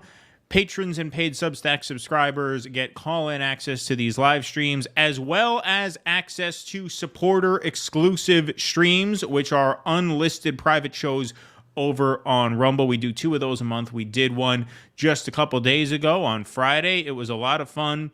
A couple of you guys did email me saying that one of the links on the Substack email that we sent out was a bum link. It was going to an older stream. We are looking into how that happened, so I apologize about that because it works on my end and it says 6:30:23, which means it's definitely the right link because that was the date of the stream. I don't know why it redirected to the wrong show, but we will look into that. We apologize. In the meantime, though, one way to ensure that you get to the right place is by copying and pasting the link into the browser, since that was the right link in the email. But we will have that all figured out by next time. So we apologize to anyone who had difficulty on Friday. We will straighten that out. But really fun patron show on Friday. We got into a lot of stuff. And one of the things that we do, since those streams are over on Rumble, is we do a sort of uncensored, sort of unrestrained version of the show. We pick certain topics that might get us in trouble if we do them here. And we have a good time over there. It's a really fun time. So if you want to sign up and join the club, patreon.com/DueDissidence, DueDissidence.substack.com. This is the second of 3 scrolls. What's funny over there? What's funny over there? Oh, yeah, you're hearing the feedback to your... Superman could only be circumcised by a Kryptonian moil. Yeah. Exactly. Roger Meadows, thanks for the $2. It broke my heart to see him throw away good pizza. Oh, we got you on that one before. Thank you, Roger. Ruthless Criticism. Does Russian media cover this New York coup the same way we covered theirs? Yeah, no, that was the January 6th of New York City, indeed. Throwing pizza over the gate. I mean, that was French Revolution stuff over there. I wonder. You get 12 years. Yeah, exactly. 12 years. Yeah, 12 years solitary. Solitary, no parole, no nothing. I bet this guy didn't even wear a mask. Yeah, right, exactly. I'm sorry, what the hell did I just do? Here we go. Sorry about that, folks. Long story short, when are you getting Curtis Lewa on? Yeah, we talked about Curtis Lewa. I mean, that would be a lot of fun. I don't think we could get him, but it would be a lot of fun. That would be. You never know, man. Maybe. That would be a great. He's a character. Guest. Yeah. My influences are all these New York radio guys. You know, when people ask me, hey, you know, who inspired you to do this? It's always like, it's never like fellow YouTubers. It's always like Boomer and Carton, the sports talk guys in the morning, you know, Mike and the Mad Dog, you know, even like the shock jocks like the Howard Sterns, and even the nut job like the right wingers like Michael Savage. You know, it's always those radio guys. It's always those bombastic radio personalities that I feel have shaped Imus in the morning. My presentation. I was never really an Imus guy. I never really loved Imus. You know, I mean, every once in a while, but not much, and not even really Stern when he switched to Sirius. I would watch the YouTube clips of Howard Stern, but you know, once he was on Sirius, I used to listen to him when I was in high school. Well, my inspiration is Art Bell. Balance. Roger Meadows. There's a second video to that, guys, when he gets summons. Oh, well, we'll have to play that on Wednesday. Oh, is there? There's a part 2. All right, we'll have to. All right, join us Wednesday for the sequel. Yeah, that gives us a part 2. We have a sequel. Zach Boyles has arrived. You've arrived, Zach Boyles. Thank you very much for making your presence known. Did you watch our interview? Did you watch our show with Pasta? It's over on Rumble. It's a Rumble exclusive. We did 2 hours with Pasta and then an hour post Pasta. So that was actually our longest public stream ever, our longest non-election night stream ever on Thursday. We did an hour and a half here, hardcore. And then 3 hours over on and poor Rumble. Pasta, man, he did 2 shows before us. Yeah, that was his third show of the day. But yeah, we talked about your boy and his book. So go and watch that if you haven't yet. I mean, about to say once you watch it, you might not be back. We're not getting his $2 set of time super chats anymore. I mean, look, in fairness, and this is all we can say about this. Go watch the Rumble stream. It was a great show. It was a fantastic show and great guest, great conversation. You know, we gave that book a mixed review for reasons that we can't really talk about here. That's why we did it on Rumble. But we were not unfair. We were very fair. Yes. Indeed. Danny RG. Carlin said it best. The planet is fine. The people are fucked. Yes, indeed. Pretty much. Said this planet's been through plagues and meteorites and asteroids and sun flares. You think a couple of plastic bags are going to ruin the planet? No. You know, what do you think? It can't handle that? He said it'll shake us off like a bad case of fleas if it has to. And he was 100% right. And so, yes. Good take on that. That's a bit that always comes to mind. It's amazing how so much of Carlin's material just remains relevant. And one of the things that Carlin always said was that he doesn't like to do timely material. He likes to do political material, but not necessarily material that only pertains to a certain event, because it gives his work a sort of timeless quality. But thank you for that very generous donation, Danny, and thank you for the quote. Laugh. Thank you for the $5. My super chat attempts talking about the working class being cucked is unacceptable, so you get $10 and not 20. You can't say cucked on YouTube? I think you could say cucked, but you never know. I mean, you just said it here. You just said it here. Yeah, I don't know. I didn't know that was policed speech.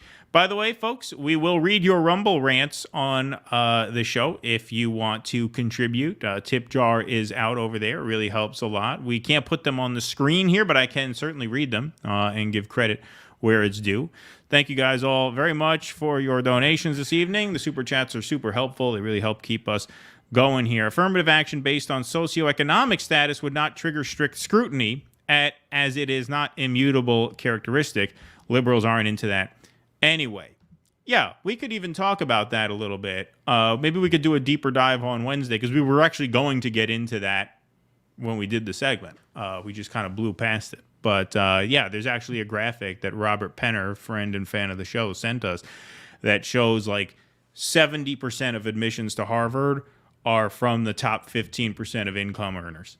Right. So where's your affirmative action there, right? Like the idea that like a poor white who grew up penniless in a trailer park had fewer obstacles to overcome than like Malia Obama. Right. Well, I mean, where's the, come on, how do you account for those differences as well? Yeah. I mean, I've been debating this a bit in the context of, and this we are definitely going to get into on Wednesday. So they're whacking DEI department heads left and right. Like they is like French Revolution levels of off with their heads with DEI people. Well, you know, we have studies going back decades showing that the kinds of trainings they do, even before it became very Kendi, Robin DiAngelo inflected, shit don't work. And you know what? They knew it didn't work. It's just they did that as a placebo. Look, we made everybody get in a room and get told that they are guilty for their skin privilege. We did it, right? So don't sue us. If you sue us, we're going to show that you did the training. That's all that was about. It wasn't actually accomplishing anything. It wasn't actually diversifying these companies. It wasn't actually helping these groups in any tangible, meaningful way. It was a smokescreen. You can do those things when you're flush with cash.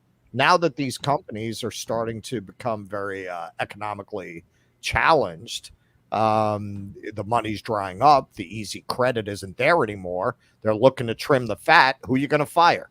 You're going to fire the for-show diversity head, right? So all of these people are starting to get fired. I think in a lot of ways, affirmative action is throwing a Band-Aid on a gunshot wound. Like the kinds of problems that affirmative action at the university level and at the employment level is designed to deal with is addressing a problem that if you're not addressing it until that point, well, it's too late to address it now. You're talking about if you're actually in a blind way going by testing, academic scores and that kind of thing, which you have to, you can be sued if it can be proven that you're specifically discriminating against people who have the same test scores and the same academic achievements. So that is not stripped away. That ability to sue for that is not stripped away by this ruling. If you need to be graded on a curve by the time you get to the university, the system has already failed you fundamentally, and it is very difficult to catch up in those ways if the public institutions and the institutions of society have put you in a position where you can't pass those tests and you can't demonstrate that academic ability already by the time you get there. Yeah, I think that's more or less true. Although Russell did make me take down a tweet because I am not concerned with who gets into Harvard. I don't believe in elite institutions. I don't believe in prestigious universities, but that's for a different, that requires a more deep dive. So maybe we'll get into more. Maybe we'll revisit some of this Wednesday. Maybe we'll have one of those debates and we'll put like a little bell sound cue. We each get 60 seconds and we hit the bell. Yeah, exactly. We will get into that more. That's the cool thing about doing 3 shows a week is we'll be able to do fewer topics tonight, but really maybe get into some more stuff. Deep dive a little more. Panic about cramming everything into one show. It gives us a little more breathing room. But we have some more super chats that we're going to get to in a little while. But first, let's go to our initial sort of main marquee segment of the night. This, of course, has to do with another Supreme Court ruling, the one that got the most press because it involves sort of questions that have been more in the news over the past couple years. Obviously, the Supreme Court overturned Joe Biden's student debt relief executive order. Now, I wanted to put together a sort of timeline of just how egregiously and opportunistically and cynically Joe Biden both manipulated the public about his stance on student loan forgiveness and just how miserably he failed to actually deliver on this promise of his. And so I put together a little piece, which we're going to, I guess, call what, Russell? So Keaton, what have you been shitposting about this week? Yeah, so what have I been shitposting about this week?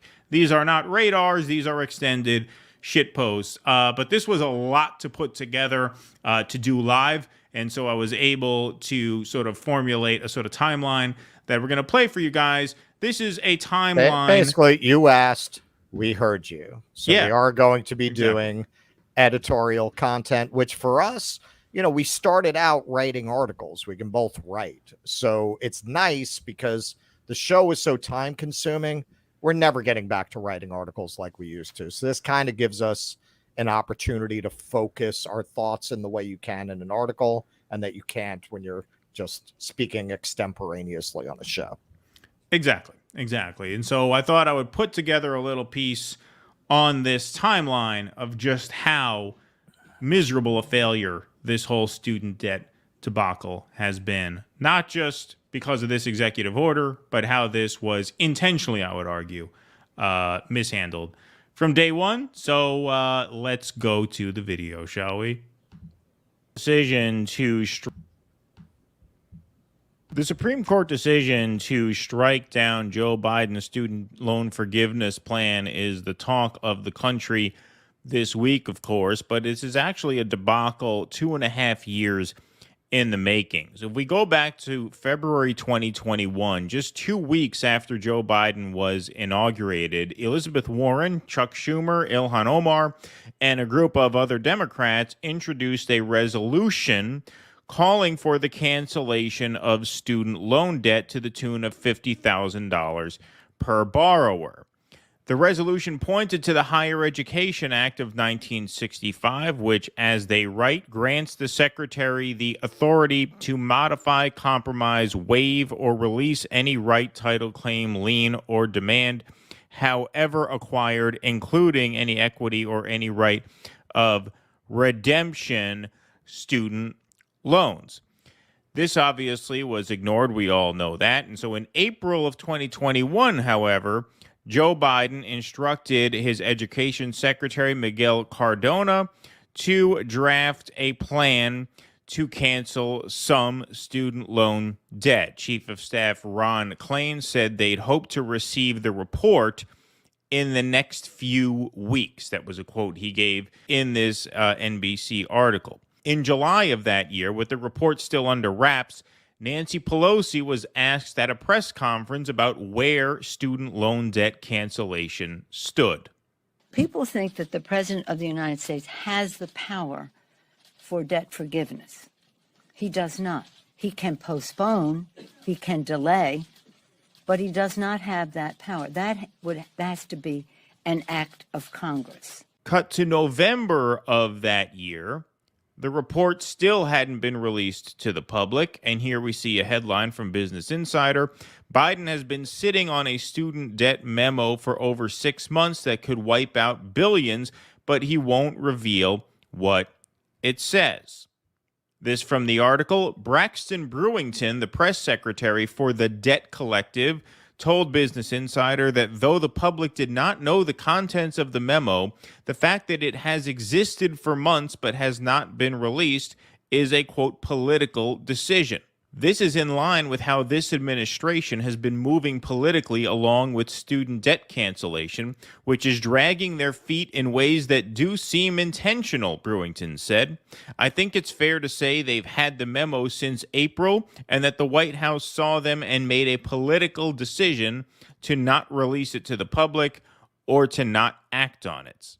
Later in the article, Brewington said that while Biden might be waiting to cancel student debt broadly before the midterm elections next year to help Democrats win, Biden still knows the results of the memo and, quote, economically and morally, people need relief now. The right time to do this was Inauguration Day, Brewington said.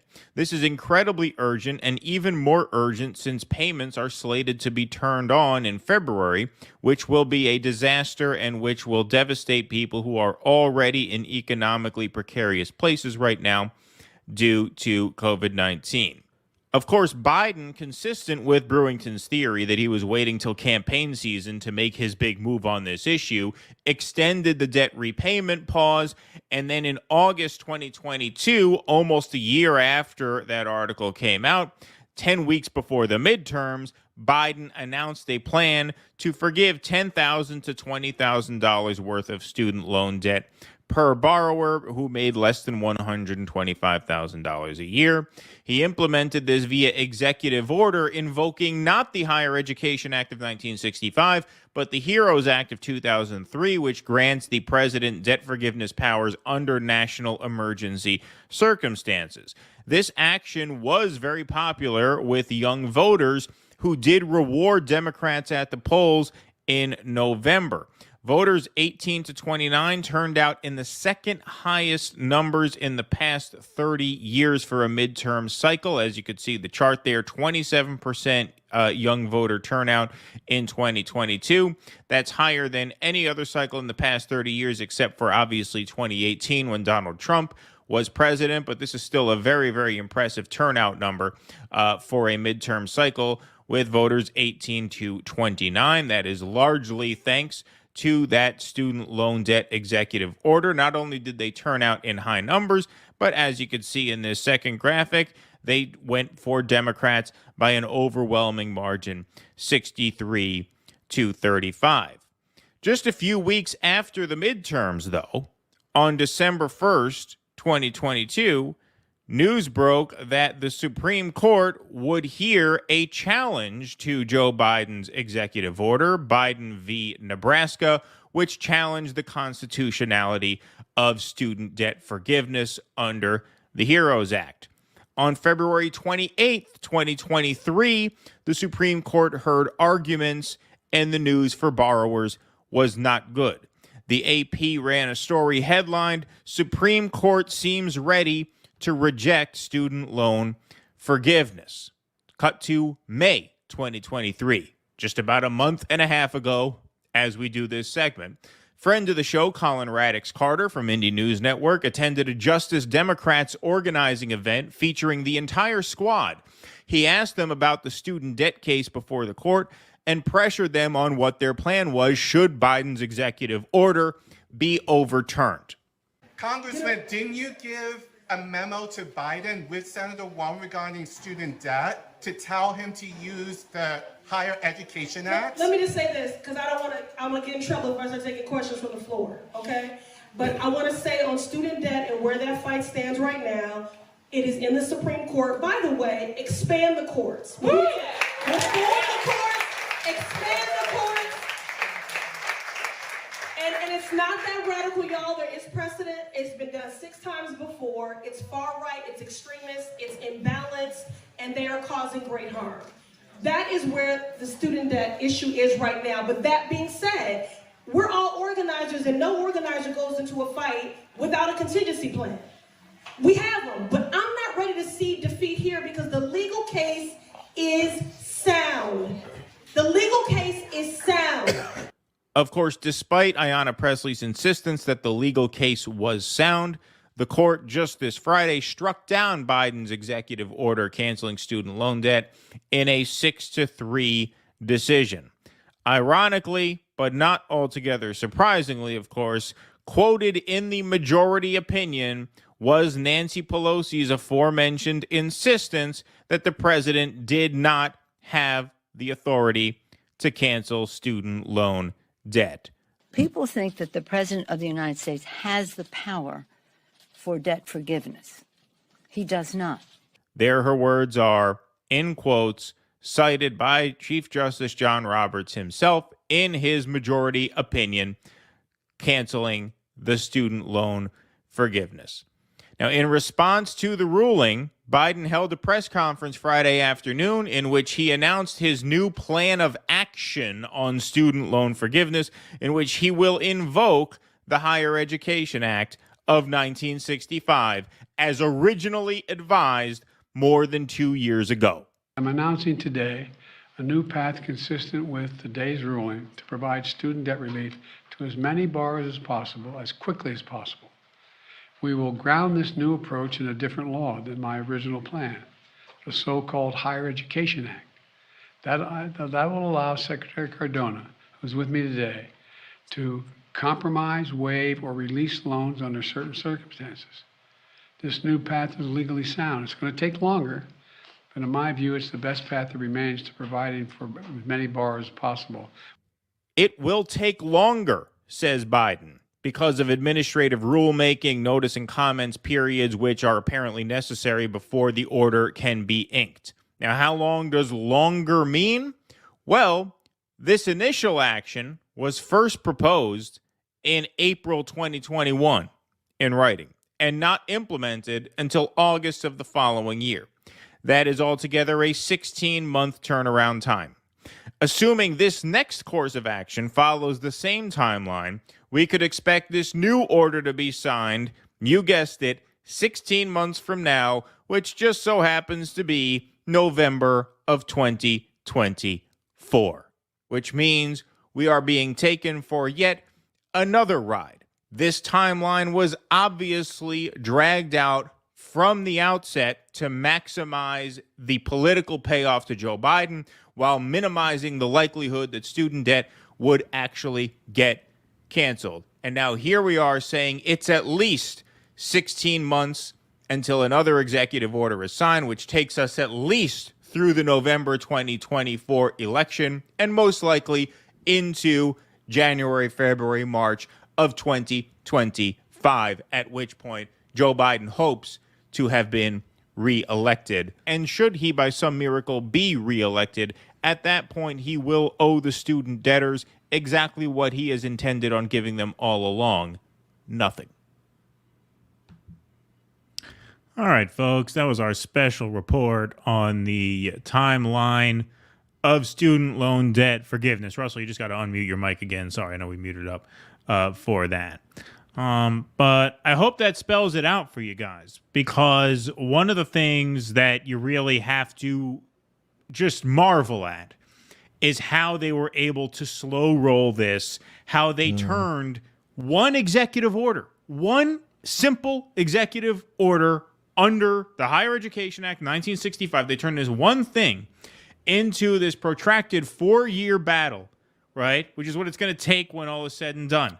They were pressured into doing this. They received the memo in April 2021, 16 months for the first executive action, 10 months for that to be rejected, and then another 16 months on top of that for the new, better executive action at or around, or most likely after Election Day, if not after the second Biden inauguration, should he be so fortunate enough to miraculously win.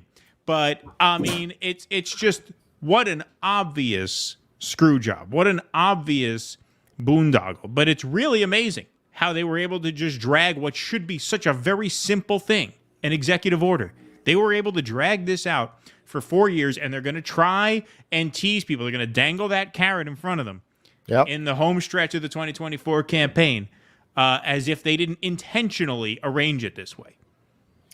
Well, Keaton, that was a great shit post, and thanks for that.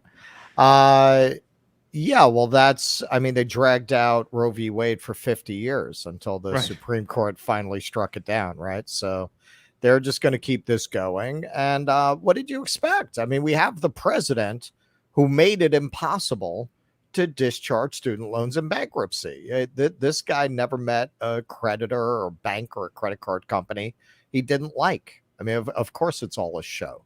And this is, it's just a more transparent version of what the Democrats always do. We're for good things. We're against bad things. Oh, darn it, the Republicans. Oh, darn it, the court, right? They always have somebody to blame. At this point, they have lost so much of the public, so much of the people who used to vote for them have gotten wise to it, that the only ones they have left in their coalition are the ones for whom these issues are just not that relevant. They're materially secure enough that they can treat politics as theater. Right? Oh, these Republicans. It's just it's entertainment for the people who are left in their coalition. It's entertainment and virtue signaling. The people who actually needed them to deliver, they don't have a lot of those people left, and you can see it in the polling. You can see it in, RFK, in spite of what some might feel, he doesn't have a snowball's chance in hell of actually winning that primary. But yeah, I mean, the fact that he's putting up those kinds of numbers, given some of his views, says a lot about how weakened the party establishment is, how weakened its authority is. And the fact that Cornel West jumped right in at 6% tells you a lot as well. I mean, a lot of the Dem exit people, they kind of halfway didn't. They voted for Biden in 2020. I didn't. I voted for Dave Chappelle, but a lot of them did vote for Joe Biden. I think more and more people, because you're seeing people like Breonna Joy Gray, who I don't think would have said this in the past, saying you absolutely don't have to vote for Joe Biden and taking a lot of shit. She voted for Jill Stein in 2016, and I don't even think she voted for Joe Biden in 2020. Did she say that? Like fuck swing states, doesn't matter. Was that her position? I don't how explicit don't know. She was or wasn't, but I know she was not telling people to vote for Biden. No, I do know that. I can confirm that much. This far out, yeah. I mean, she wasn't sheepdogging this far out. But let me just take a chat here from someone who appreciates that we don't ban him or her or they or whoever you are. Got to be careful with in today's era. Biden didn't intentionally screw students. For goodness sake, SCOTUS are the bad guys here. All right, look, I just laid that timeline out for you, okay? So if you don't believe he intentionally screwed students, then, I have a bridge to sell you. But let's say, for argument's sake, I grant the you Democratic Party two-step. They Right, always exactly. do this shit. I mean, it's their favorite move. It's their favorite play, right? Right. To dangle something in front of you and to introduce it in a way that they will only introduce the things their voters want in ways that they cannot achieve it. They'll when they have a supermajority, they'll make sure to have the rotating villain, right? This it used to be Joe Lieberman, now it's Joe Manchin. They make sure to have someone to blame for why they can't give you what you want. And barring that, it's easier for them when they don't have a supermajority, which is most of the time. Oh, the Republicans. Oh, the court. They never do these things in a way that they are actually achievable, and that's by design because their donors don't want it. Of course.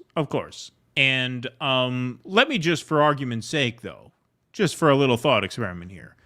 Let's say I grant you that he didn't intentionally screw the student debtors over. Let's just go down that, let's just take that blue pill and say that, he meant well, right?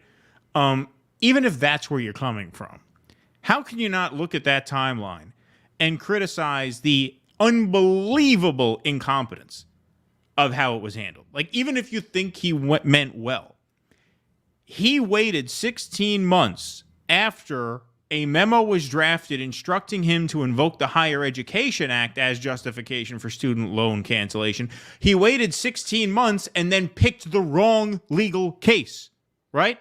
So how, even in a world where you think he meant well, how could you possibly not have a bad word to say about him for that? And once again, I know people in the chat understand. That's just a thought experiment. Obviously, they meant for this to fail. It was obviously designed to fail. But I'm just saying, even if you want to give him the benefit of every doubt and say he tried, how can you not at the very least diagnose that as gross incompetence? It's impossible. He waited 16 months to make the worst legal argument he could have made. That's just objectively true, right? We know that. There's no theorizing involved there. Quintessential, thank you for the 25, whatever currency that is. On BP Friday, Crystal Ball showed latest polls, 81% of Democrats would send more weapons to Ukraine. Wow, that's amazing. Really? Crystal Ball didn't ask, why should anti-NATO Cornell run in that party? Yeah, no. Makes no sense in there. Oh, my God. But you know what? That makes sense. It's kind of like, not to circle back to Indiana Jones, but you look at the people who went to the movie, who went to see Indiana Jones, and they're rating it highly, right? Because you have a select sample of people who actually want to go see Indiana Jones bent over a pool table, right?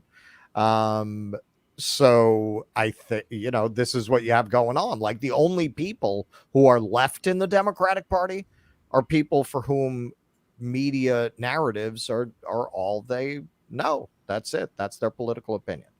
Their elites tell them more weapons for Ukraine. The drool just comes down the side of the mouth. Oh, yeah. More weapons for Ukraine. Not surprising. Zach Boyles, is gender pronoun requirements overly political? You mean for a web designer? Things like that? I mean, no. I mean, like I said, I think the designation comes down to, like, are you objecting to the person or the product or the service that the person is asking for? Like, I think that's probably where it comes down to, right? Like, you couldn't deny service to a person based on who they are. You can deny service based on what they're asking for, right? So, like, a gay wedding website is a product that you don't want to create, right? So I guess the ruling would say that you don't have to create that product. But if a gay person said, okay, build me a website where I sell coffee mugs, like, you couldn't tell them, no, because you're gay, I'm not doing that. Right. That's how I feel it was probably written. Excuse me. Black Freud, thanks for the $20. The U.S. Constitution, that's a very generous donation, my friend. The U.S. Constitution should be totally rewritten after the Great Collapse. Direct democracy, no Senate, no Federal Reserve, ranked choice voting, anti-monopoly, no imperialism. Well, actually, no imperialism is, that's more the Declaration than the Constitution. But actually, the Founding Fathers were not imperialists. They were anti-interventionists. Reparations, immigration reform, and police state. I mean, look, these are the kinds of reforms that I would like to see, obviously. And this is why, as you say here, as you imply in the statement, you need a functioning political system in order to get these things done. And we don't have that. That's why a lot of the progress can be undone very, very quickly. And now that the right-wing project of getting that supermajority on the court is complete, except in the really absurd cases where, like, they tried to overturn the ACA based on some ridiculous, semantical thing. I forget what it was. Oh, because the individual mandate was not technically struck down. Right, or they used some weird thing. I forget exactly what it was. Because they lowered the mandate amount to $0, Texas tried to argue that they didn't actually strip the mandate. They just lowered it down to $0. Even a conservative majority threw that out. But any instance where it can go the conservative direction, it's likely going to now. Until something is done, until something changes. I mean, Ayanna Pressley said expand the court. That's the latest virtue signal, right? Expand the court. They throw out when you look, I was staying off Twitter, but so much of the action in the political space is on there. I've been on there lately. When you look at the things that these people tweet, it is really just an endless litany of virtue signaling, culture war nonsense, and I'm for good things and against bad things. That's all these people do. That's it. They just talk about a lot of shit that should be that they have no intention of actuating, as if that constitutes some kind of a politics. Like, really, you watch like Nina Turner's tweets, and she's one of the better of these people. And, it's a lot of that crap. No one should be without a home. Thanks, Nina. Thanks for that. That's right. It's like they have that's staffers really just moving the send ball. these out every now and then. I mean, I don't know if Nina honestly, has that because she's not an Corey, elected official, but like some of these Congress people obviously just have staffers set certain tweets to autopilot. Like every few days, you'll have Ro Khanna fire out some boilerplate. Now is the time for Medicare for all. Right. He's not writing that every few days. Well, one of the worst was Cory Bush. Like I saw Cory Bush's account, and I actually responded to it. Went on and on about defending the term cis. There is absolutely no fucking way that Cory Bush wrote a lengthy tweet about her passionate feelings about defending the right to use the term cis. There is absolutely no way that was not written by somebody in her office. Yeah, they all have office staff for these things. Baza, I haven't seen you here before. I don't think so. Maybe Disney should reboot Buffy. Correction. Somebody with talent and ability should reboot Buffy. I'm a big Buffy fan, but Disney is not it. If you want to see Buffy ruined, have Disney do Buffy. Do they own that now? Who owns that? What channel was that on? It was done on. No, that's Warner Brothers, isn't it? I don't remember. I think Warner Brothers has the rights to Buffy. Could be. Keeper of Tracking. Russell, are there any lefty channels covering the ESG DEI stuff? Seems like only the right-wing channels are talking about this, the Quartering, the Yellow Flash, and Midnight's Edge.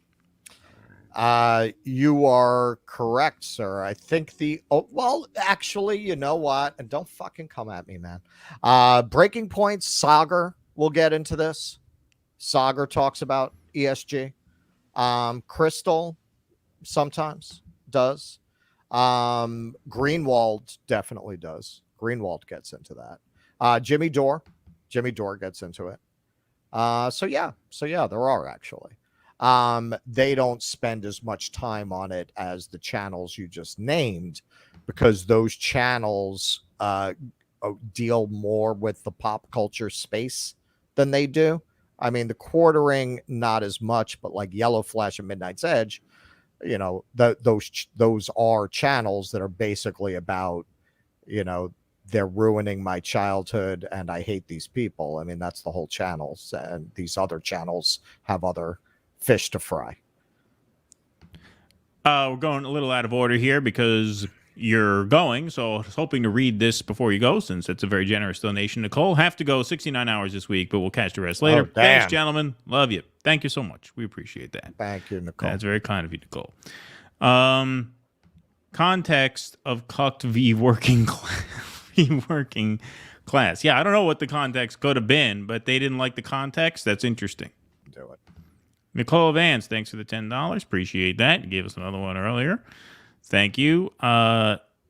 Chris Mounts, my relatives in Shamrock, Texas are children of the corn syrup, specifically Dr. Pepper. Okay. Man, it's funny you mentioned that town. I don't know if it's different now. And it's funny you associate that with Children of the Corn. The first time I drove cross country, I was 19.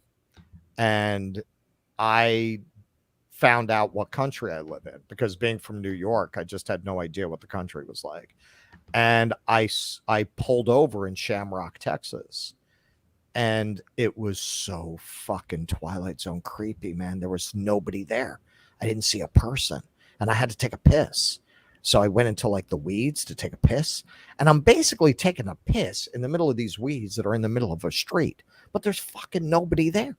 There's nobody there. There's stores, there's traffic lights that are active, but there's not a single person. Listen, for a kid from New York City who grew up on Twilight Zone and Outer Limits, that freaked me out. Like, I was literally thinking of Children of the Corn when I did it. I couldn't get back in my car and drive out of that town fast enough. I don't know if it's still depopulated like that, but it was when I drove through. Shamrock? I don't think I ever drove through Shamrock. I drove through Texas a couple times. It's funny, man. It's in the Grapes of Wrath. There's he names all of these little towns that the Okies are driving through, and he mentions Shamrock in that. Oh, interesting. Dogs for the win. Intentional sabotage makes no logical sense. It's more like choosing the wrong strategy. the administration has already crafted a new plan after the decision. Yeah, they've crafted a new plan, which they've said is going to take longer to implement than the first plan, which will bring us into the next election cycle. Of course, the intentional sabotage makes all the sense in the world. They signed the executive order right before the campaign season heated up. They got young people out to vote for them. Then, because the turnaround time on these Supreme Court cases is very, very long, they didn't strike it down until late June of this year. So now they're going to get started on the next one, and we're not going to get that until after the next election. Right? Listen. You play this game long enough, you're gonna realize it's always Lucy in the football with the Democrats. It's always, I almost got it. I almost got it. I almost had it. It's like the chess hustlers. When you play those chess hustlers, they're so damn good. They have such mastery of the game. They make you feel like you almost won to get you to pay them to play again. That's what the Democrats do. Right. They make you feel like you almost won to get you to keep putting your money down. Exactly. Justin Watson, thanks for the $2. Dems always have an excuse to keep serving capital. Thank you for the donation. And yep, that is absolutely true. I'm just going to, I'll do two more just because we have a follow-up. Zach, Joe could have won if he hired his son's lawyer, Yano. Joe could have won if he, at the Supreme Court? Yeah, maybe. Maybe. It's a good point. I didn't quite get where you're going there with that, but yeah, good question. I'll take this. Thanks for the other $4.99. Dogs for the win. If it was deliberate, why would they be crafting a new plan? Well, what did I just say? They're crafting a new plan that he said is going to take longer than this plan. This plan took 16 months. So he's saying it's going to take longer than 16 months. Guess what's in 16 months? The election is in 16 months. So he's saying, yeah, I'm working on a new plan that I'm going to have ready after the election, after you vote for me. They're playing games with your head. They're playing games with your head like any con artist. It's just put in more money. Just put in more money. This is how slot machines work, right? If you really wanted to get this done, keep putting your money in a slot machine and keep losing. If they give you back, you put in 50 cents, you win back a quarter. You put in 50 cents, you win back a quarter, right? This is what goes on with the Democrats, man. They give you just enough to string you along. They have to offer you something. Team advise him, okay? He had his team draft the plan to do this. They said, Higher Education Act is the way to go. He took 16 months to say, no, I'm not doing the Higher Education Act. I'm doing this other thing that has failed before at the court level. I'm going to do this, right? Then he waits almost a year for that to fail. Now he's starting another 16 months process. That's called working the clock. That is very, very obviously what that is. At the very least, like I said, you want me, I will give you a lot that I shouldn't give you in this argument. That's how squarely the facts line up in favor of what I'm saying here. If you want to believe that he's trying his best for the student borrowers, as soon as he heard there was a Supreme Court challenge, he should have started preparing the Plan B, which is the Higher Education Act defense. He did not do that. Why would you just wait a year, right? It's very, very obvious, all right? But thank you very much. All right, let's go to our second main segment of the night here. All right, this is a banger, folks. We actually clipped a segment of this speech and put it on Twitter, which last I checked was approaching 300,000 views. So we will give credit to ourselves here for making this clip kind of viral, this speech kind of viral. But this is the Gray Zone's Max Blumenthal addressing the United Nations Security Council last week on the U.S. role in the Ukraine war. Here's a few minutes. We'll let this play pretty much uninterrupted because it is deserving of that honor. Here's Mr. Blumenthal at the United Nations. Attempting nuclear annihilation. Why are we doing this? Why are we attempting nuclear annihilation by flooding Ukraine with advanced weapons and sabotaging negotiations at every turn? We've been told by people like Senator Dick Durbin that Ukraine is literally in a battle for freedom and democracy itself. And therefore, anyone who opposes military aid to Ukraine opposes the very defense of democracy, according to this logic. So where's the democracy in Vladimir Zelensky's decision to ban opposition parties, to criminalize the media outlets of his legitimate political opponents, to jail his top political rival and his deputies, to raid Orthodox churches and jail clergymen? Where is the democracy in the Ukrainian government's imprisonment of Gonzalo Lira, an American citizen, simply for challenging the official narrative of Ukraine's war? And where is the democracy in Zelensky's recent decision to suspend elections in 2024 on the grounds that martial law has been declared? The answer is that Ukrainian democracy is harder to find these days than that country's commander-in-chief, Valery Zaluzhny. Senator Lindsey Graham has offered a much more grim and more on-the-mark rationale for supplying Ukraine with billions in weapons. As the senator boasted during a recent visit with Zelensky in Kiev, the Russians are dying. It's the best money we've ever spent. I repeat, the Russians are dying. It's the best money we've ever spent. And Graham has also said that Americans are ready to fight this war down to the last Ukrainian.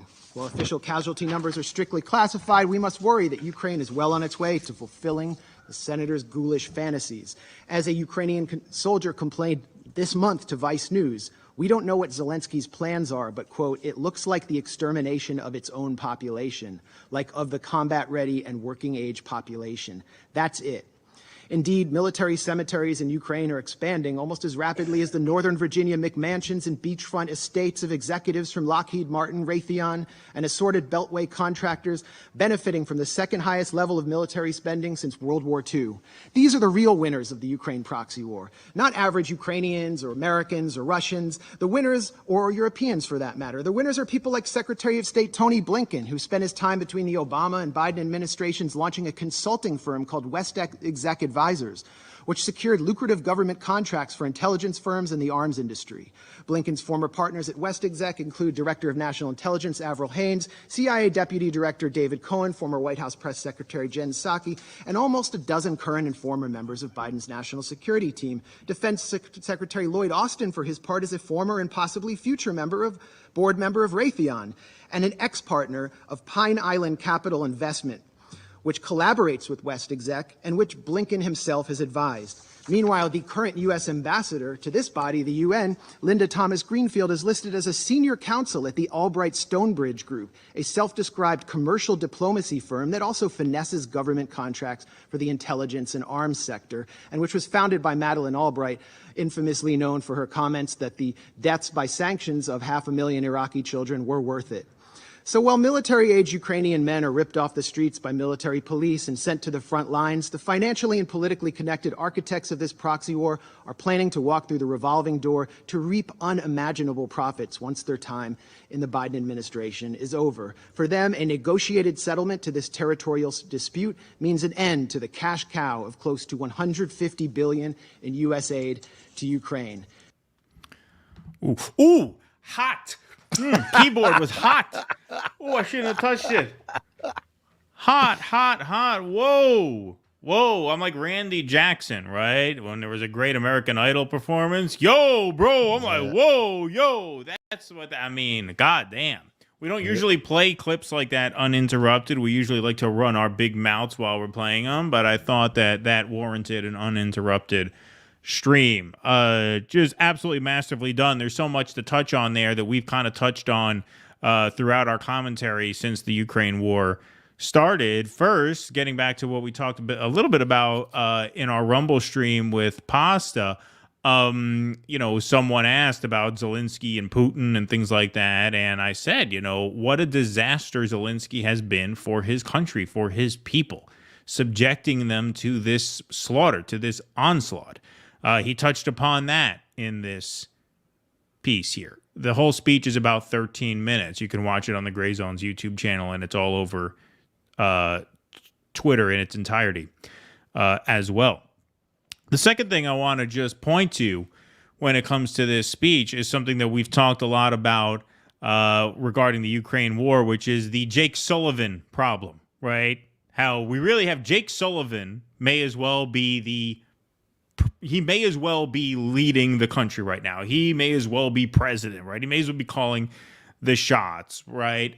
Jake Sullivan is an advisor to Biden. It's all these nameless, faceless people. Some of them are not so nameless and not so faceless because they are prominent. But one of the things that Max actually cited in the written version of that speech, which is posted on their website, is an article in the American Prospect, which actually talked a lot about West Exec, which is this sort of consulting firm that arose during the Trump years. It's very, very young. It's only been around since 2017. This was co-written by Ryan Grimm, actually, and I'll read a little piece of this article. The firm, West Exec, describes one of its chief selling points as its unparalleled geopolitical risk analysis, now confirmed by the saturation of its employees in positions of power. West Exec has also succeeded in getting tech startups into defense contracts and helped defense corporations modernize with tech. It worked to help multinational companies break into China. One of its collaborators is the defense-centered investment group Pine Island Capital Partners, which launched SPAC, or Blank Check Company, last year. Tony Blinken advised Pine Island and was a part owner. Michelle Flournoy, another West Exec co-founder, had her nomination to be Secretary of Defense nixed. President Joe Biden instead nominated Lloyd Austin, himself a former Pine Island partner, but not a West Exec consultant. This was written before the war once again. That article was written in July of 2021, and they included this graphic here, which is just a who's who of figures who have ties to this sort of new defense-aligned firm. Tony Blinken, 2017 to 2020, the co-founder and managing partner. Avril Haines, who is currently Biden's Director of National Intelligence. David S. Cohen, from 2018 to 2020, now Deputy Director of the CIA. Lisa Monaco, 2018 to 2020, now Deputy AG. Chris Inglis, National Cyber Director, involved with West Tech 2018 to 2021. Look at that, Jen Psaki, Senior Advisor to the West Exec firm. Quite a trajectory. Quite the trajectory. This is the revolving door. This is what we mean when we talk about the Jake Sullivans, right? I mean, these are the exact people who, as he illustrates in that speech, have every incentive in the world to keep the thing going. I mean, we talk a lot about this show with Pasta. We were talking on the last show, he seems to be more conspiratorial in his theories that there is another layer to this, and he may very, very well be right about that. But what my point is, and I think what Russell's point is too, is that you see the conspiracy right here. It's right in front of you. It's on the chart. These people do not have to gather behind closed doors to formulate a plan. They all know their role in the thing. The old Carlin quote I mentioned a million times, you do not need a formal conspiracy when interests converge. You have all of these people, they were at this same firm, they're in different roles now. They coordinate out in the open to the extent that they coordinate at all. They do not need to call a meeting. They know what to do. And so obviously an A+ for Max Blumenthal on that absolutely epic speech, because not only did it make the obvious point of, hey, why are we stoking a potential World War III, a potential nuclear war, but it really got into a lot of the sort of underlying substance of the war that we don't really get to talk about much. Yeah. When you look at how out in the open and how brazen these people are in terms of, conspiracies. Yeah. It's not that there might not be some of that, but it's really not necessary to explain it any more than it would have been necessary. That's like sitting in Louis XIV's France and saying, well, look at how all these aristocrats get together at the palace. They must be up to something. Yes, they're together at the palace. That's what they're up to. Right. Exactly. That's literally what they're up to. It's not a secret. It's right out in the open. It's an oppressive state. They're not making a secret of it. And when you look at Psaki, that's the whole game, right? I mean, she went from working for West Exec to working for the White House to working for MSNBC. It's all one big, happy, elite family with common interests. I mean, if there's any secret, it may be the way that they speak about voters and people behind closed doors, but they kind of do that out in the open too. They just call them MAGA and, just right wingers, anyone who disagrees with them. So, they shit on people anyway. Maybe they make it more clear that they have disdain even for the people who buy that shit when no one is listening. But beyond that, I don't see what they would be doing behind closed doors that they're not doing in front of the doors. I mean, what else do you need to see? This should say it all. This here with that speech. Davos, the Aspen Institute, like a lot of people will bring that up as evidence of a conspiracy. And my answer is yes. That is the conspiracy. It's not a hidden one. That is the conspiracy. They take the private jets there. They pose for photos there. They get up on stage and say it. Yeah. And we have a complicit media. When you look at how corrupted these institutions have become, this is what happens when you don't, the founders believed that they weren't done. They believed you needed periodic revolutions because they saw that over time, the institutions will become corrupted by the powerful, right? So every now and then you need to have a new revolution. You need to knock them out of their place. This is why very often we've said when we've talked about January 6th, I always go back to the line in Apocalypse Now. Give me 2 battalions of such men and our troubles in this country will be over very quickly. That's what I think when I look at January 6th. It's a misguided, misdirected, right idea kind of thing. You need to overthrow this system. It is too far gone. We have said it before on the show for regular order democracy. Now, I'm not saying, to hurt anybody or commit acts of violence, but mass civil disobedience.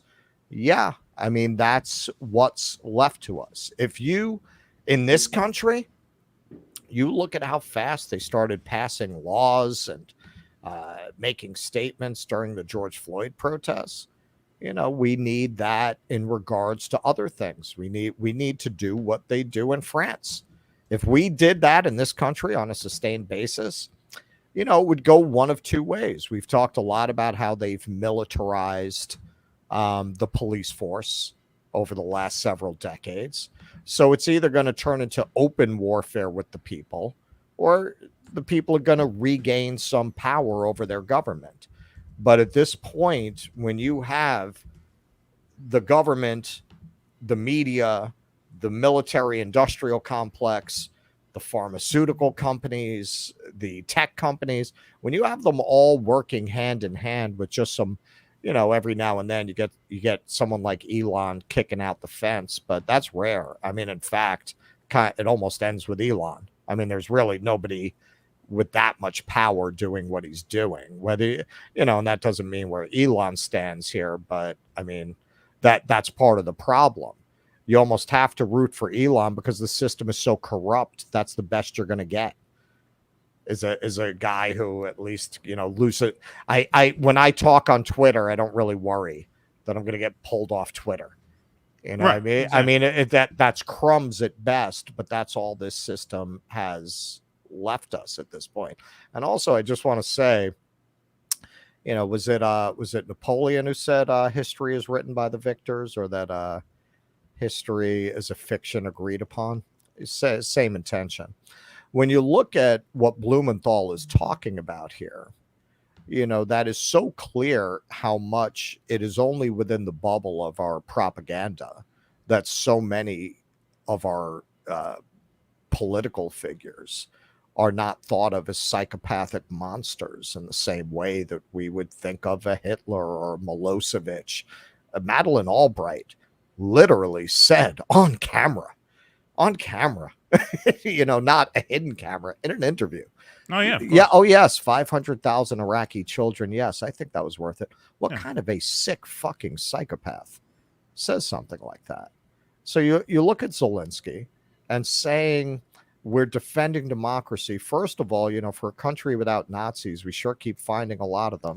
I mean, these Nazis, keep turning up with their tattoos and their flags and their armbands. It seems every day you get more pictures of Ukrainian Nazis. You have that element of it. But then very early in this process, he shut down political parties. He consolidated the press. Now you've got state media, like any other state media in any totalitarian country. And now he shut down elections. What could be more Orwellian than to then claim that this war is about fighting for democracy? At this point, Russia probably has more democracy than Ukraine does. Yeah, I mean, we've gotten into that in the past, and that is just a perspective that's sorely needed. And I see a couple people in the chat. Lila's here from the Punch Up Pod. We've had Lila on the show. Hi, Lila. You said you were just booted from Twitter for mentioning guillotines and that he's not a free speech warrior. No, look, I don't think he's a free speech crusader. He's very arbitrary. It's very arbitrary. Right. We've talked about that. Yeah, and this new thing he did where he limited people's ability to read tweets because he's worried about scrubbing. And, I mean, that was the same rationale, not the same, but a similar rationale for throttling the Substack links, right? Because they were using their API. Like, he's a little too protective of his property to be in the social media game, right? The whole thing about social media is people are generally allowed to share things. Even on YouTube, you could do a satire piece where you incorporate, movie footage, just like we did. Like that's kind of the spirit of the thing, And so to put limits on it, what tweets people can read, and then, creating, like, I haven't hit the limit because we actually, sorry guys, we pay for the blue check so we could post the long form videos. I haven't had an issue. Like, Twitter's been working fine for me, right? But it hasn't been working fine for the people who haven't paid for it, because then what? You can only read a few hundred tweets a day. That's nothing. To people who hang out on this app, you read a few hundred tweets in 20 minutes. You scroll to boom, boom, boom, boom, boom. So, I predict there's going to be a wave of great literature created by former Twitter addicts now. Yeah, right, exactly. Yeah, no, I mean, so look, I mean, we do not give Elon high marks on balance. But look, I clipped this speech in that way because I thought that was really the juiciest part of it and the best part of it. The whole thing is great. You should all go watch it.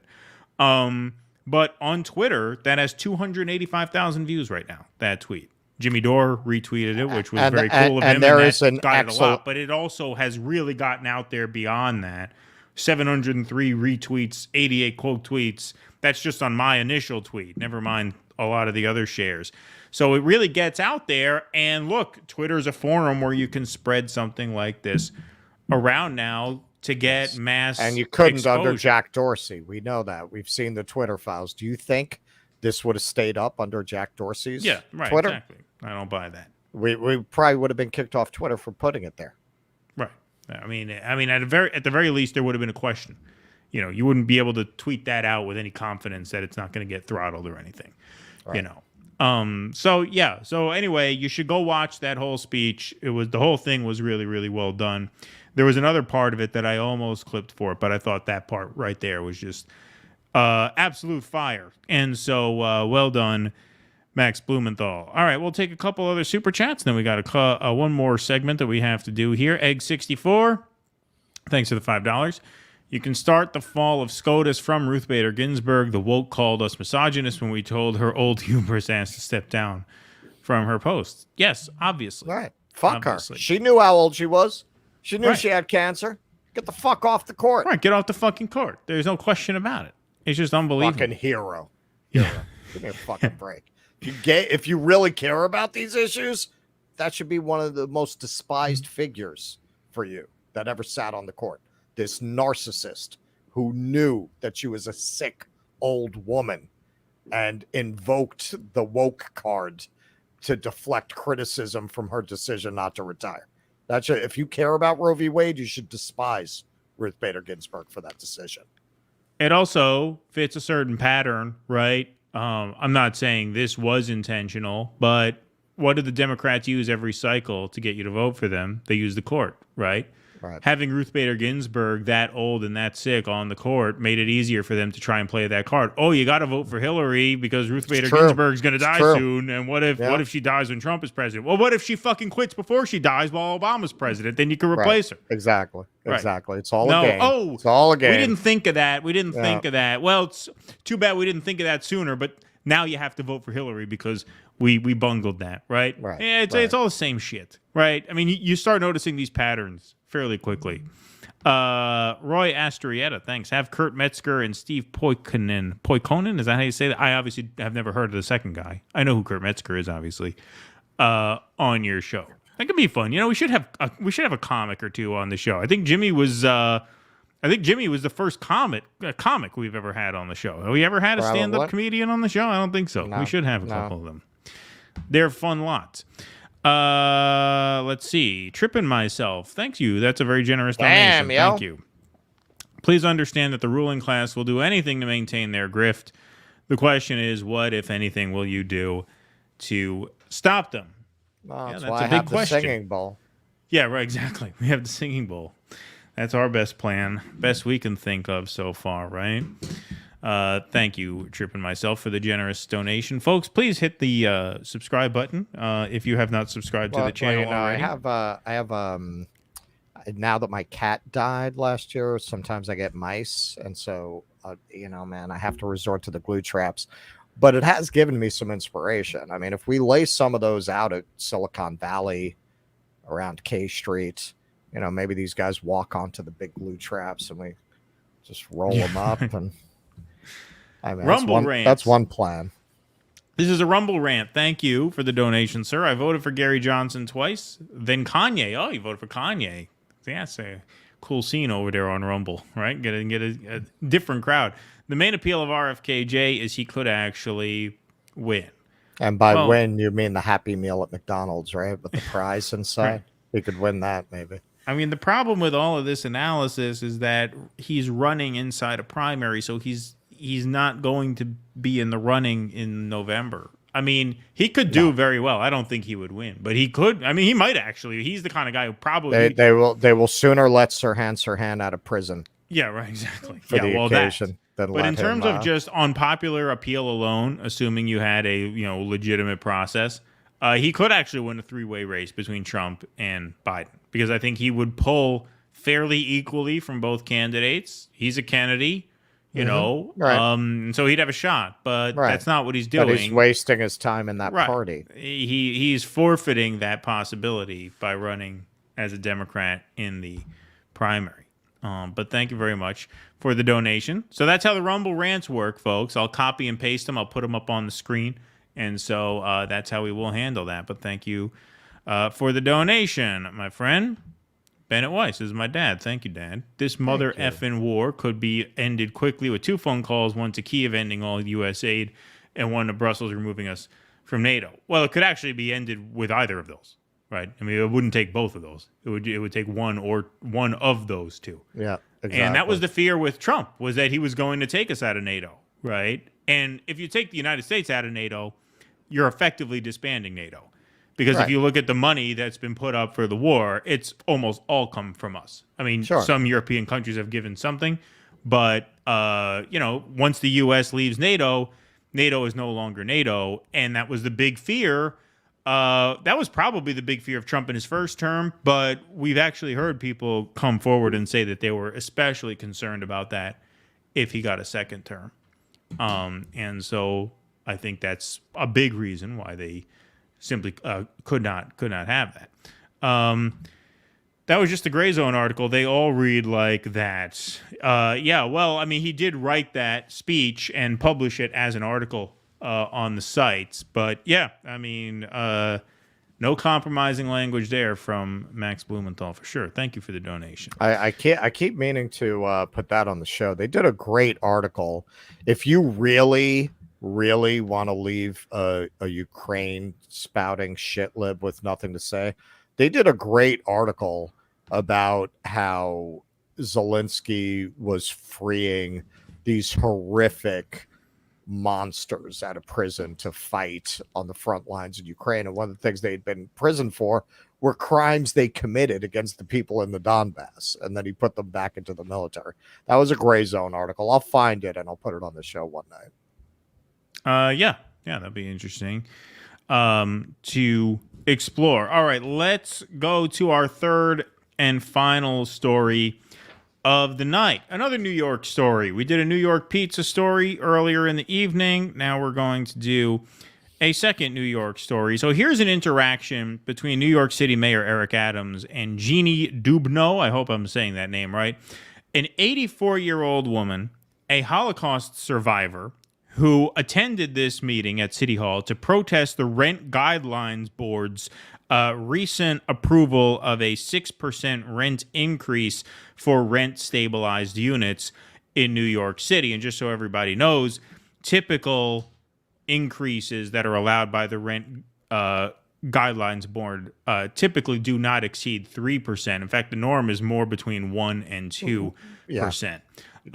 Which is what the whole point of rent stabilization. So in New York City, you have actually about 40% of New York City units are rent stabilized units, which is part of, I would concede, what drives up the price of the non-rent stabilized units because supply is cut off.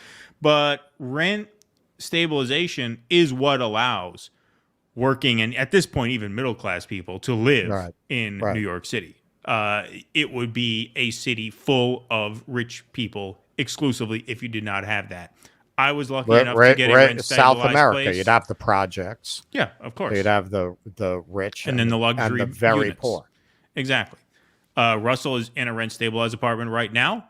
I was lucky enough to get a rent stabilized apartment in the north side of Williamsburg for the last few years that I lived in the city. That was a great place and a great area. I loved it.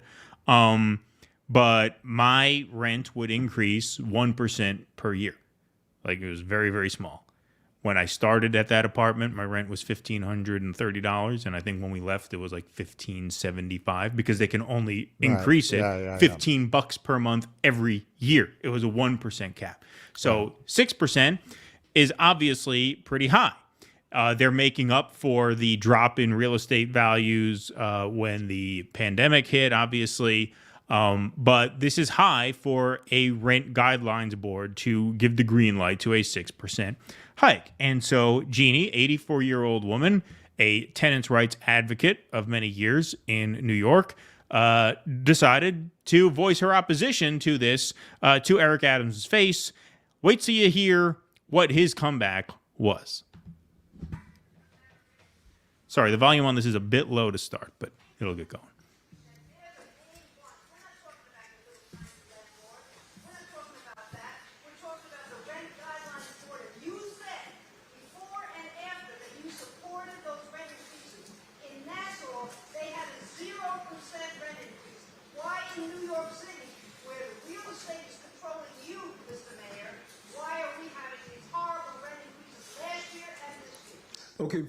Okay, so the question was, Nassau County, Long Island, 0%.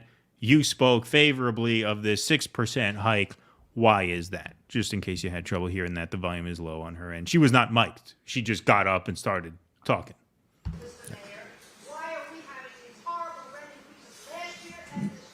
Okay, first, if you're going to ask a question, don't point at me and don't be disrespectful to me. I'm the mayor of this city. And treat me with the respect I deserve to be treated. I'm speaking to you as an adult. I like how he starts by saying, treat me with the respect I would treat you. But then he's like, no, he changed it. Treat me with the respect I deserve to be treated. Come to think of it, I wouldn't respect you.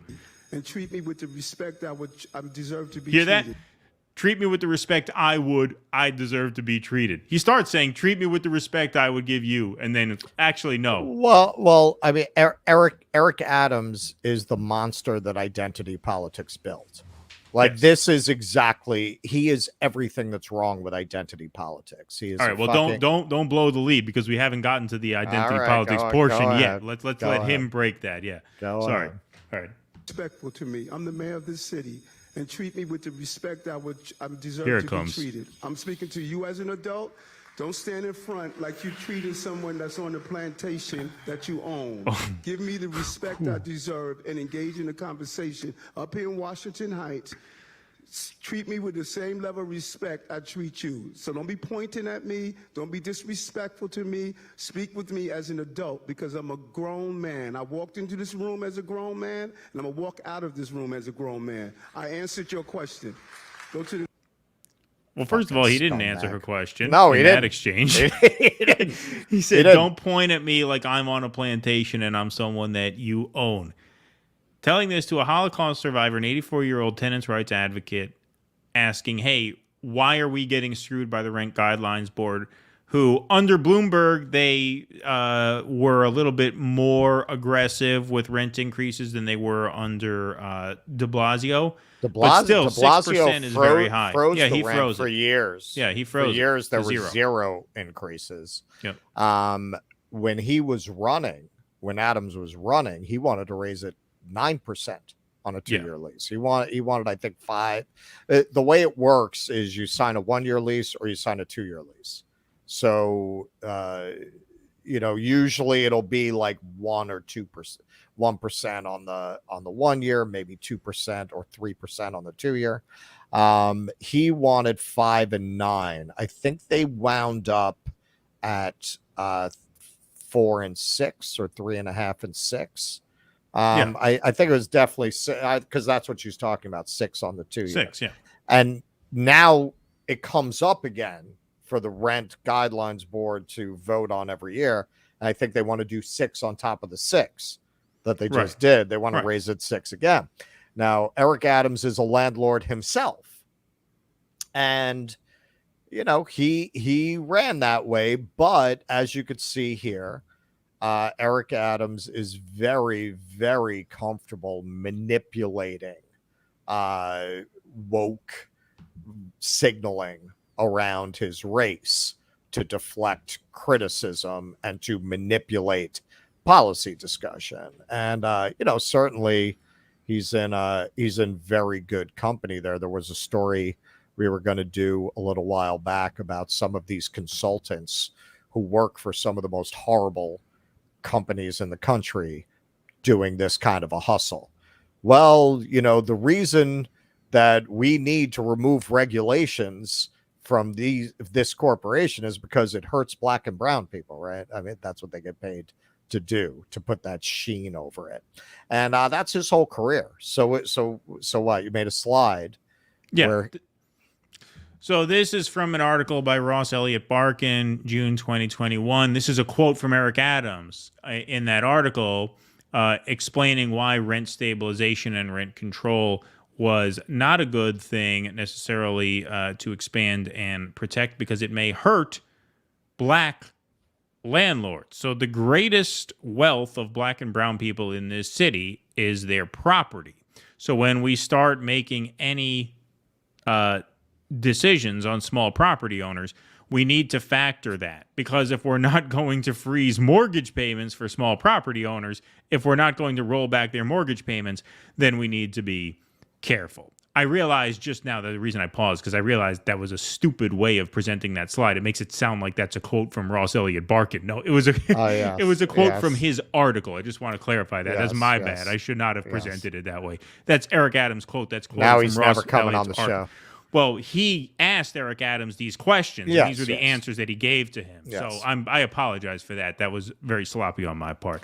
But anyway, that is an Eric Adams quote. So yeah, there you go. The most cynical and sleazy manipulation of identity politics and woke signaling to create the opposite of what would be a desirable outcome or a desirable policy for the vast, vast, vast majority of black and brown people in New York City who are not landlords, but tenants. Right. And also he tries to paint this picture of mom and pop landlords. The average number of units that building owners in New York hold are 893. There are very few small mom and pop landlords in the business. But rent stabilization only applies to buildings that have 6 or more units. Right. So when you're talking about those mom and pop people, they usually do not have more units than that. Right. This is mostly big players in this space that Adams is protecting, and this is what he does. Remember, Adams was a cop for 20 years. He was a Republican.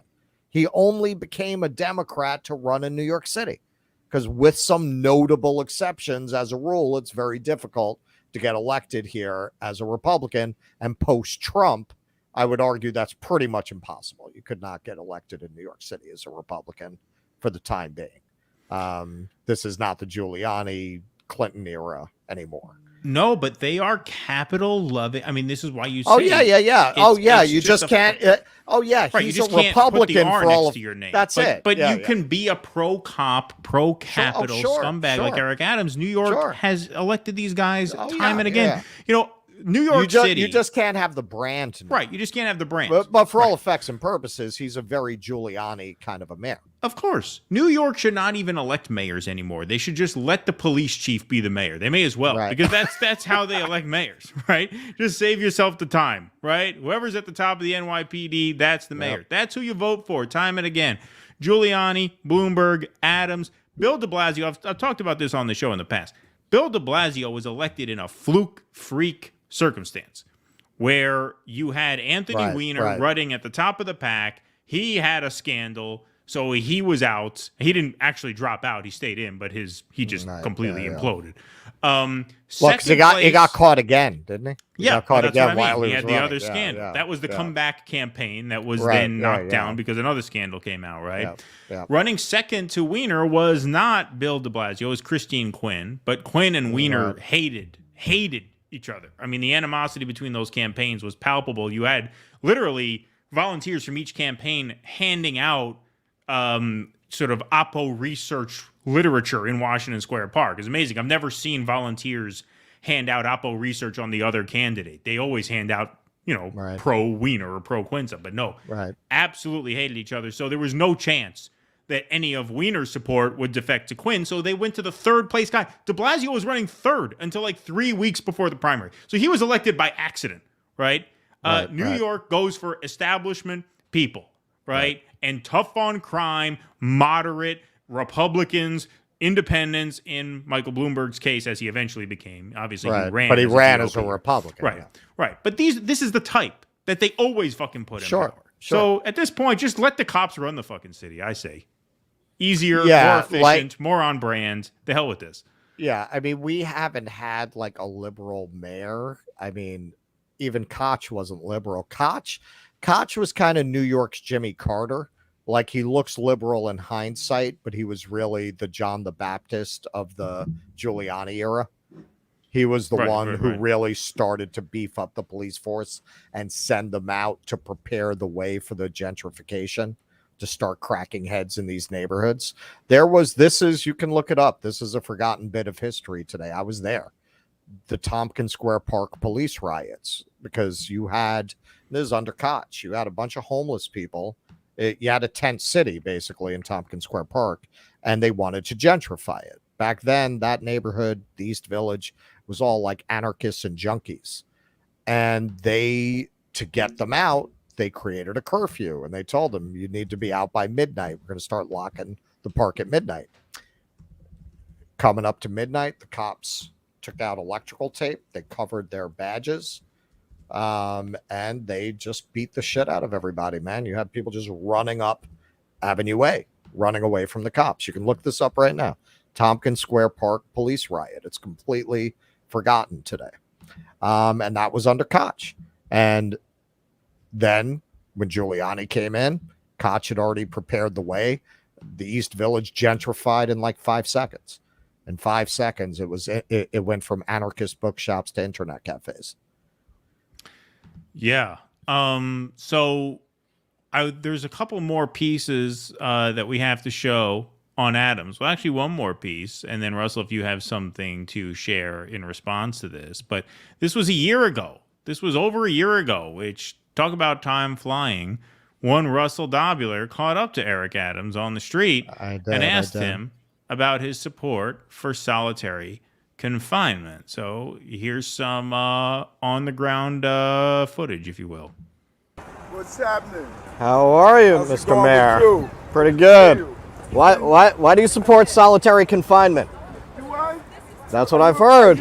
Are you a good reader? I am a good reader. Tell me otherwise. I want you to read the quote that I said over and over again. I do not support solitary confinement. And so what I want you to do, I want you to do research so you can get it right. And next time you see me, say, Eric, thank you for not supporting solitary confinement. Is that a deal? All right, that's on the record. Sound like a plan. All right, thank you, Mr. Mayor. All right, so you did do some research, did you not? I did. Okay, so this is one of those things I wasn't at all prepared. I just saw Eric Adams on the street, and that was top of mind because there had been a lot of press coverage about how they had stopped solitary confinement at Rikers Island, and he ran on that. He ran on bringing back solitary confinement. But then he saw that he was getting pushback on it. So he changed his position in a very interesting way. As he said there, he doesn't support solitary confinement. What he supports is punitive segregation. Okay.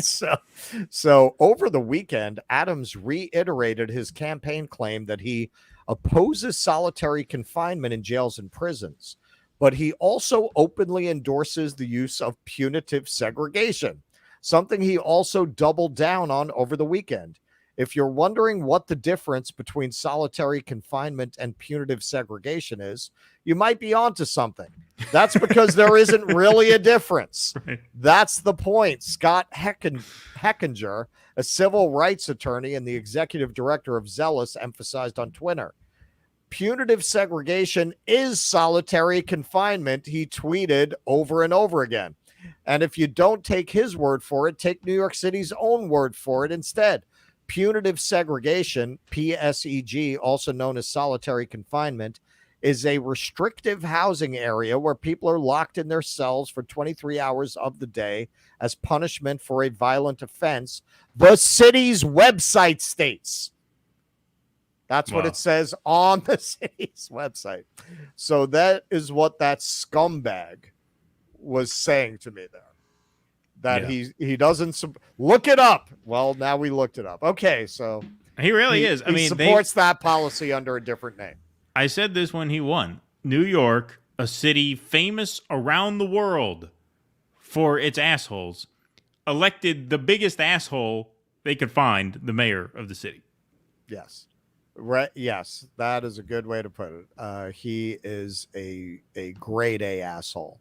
I can't really think of a bigger asshole that we've ever had as a mayor, although we've had a lot of assholes. That's very stiff competition. Like, who was the last mayor we had who was not an asshole? I guess David Dinkins. He was incompetent, but he wasn't an asshole.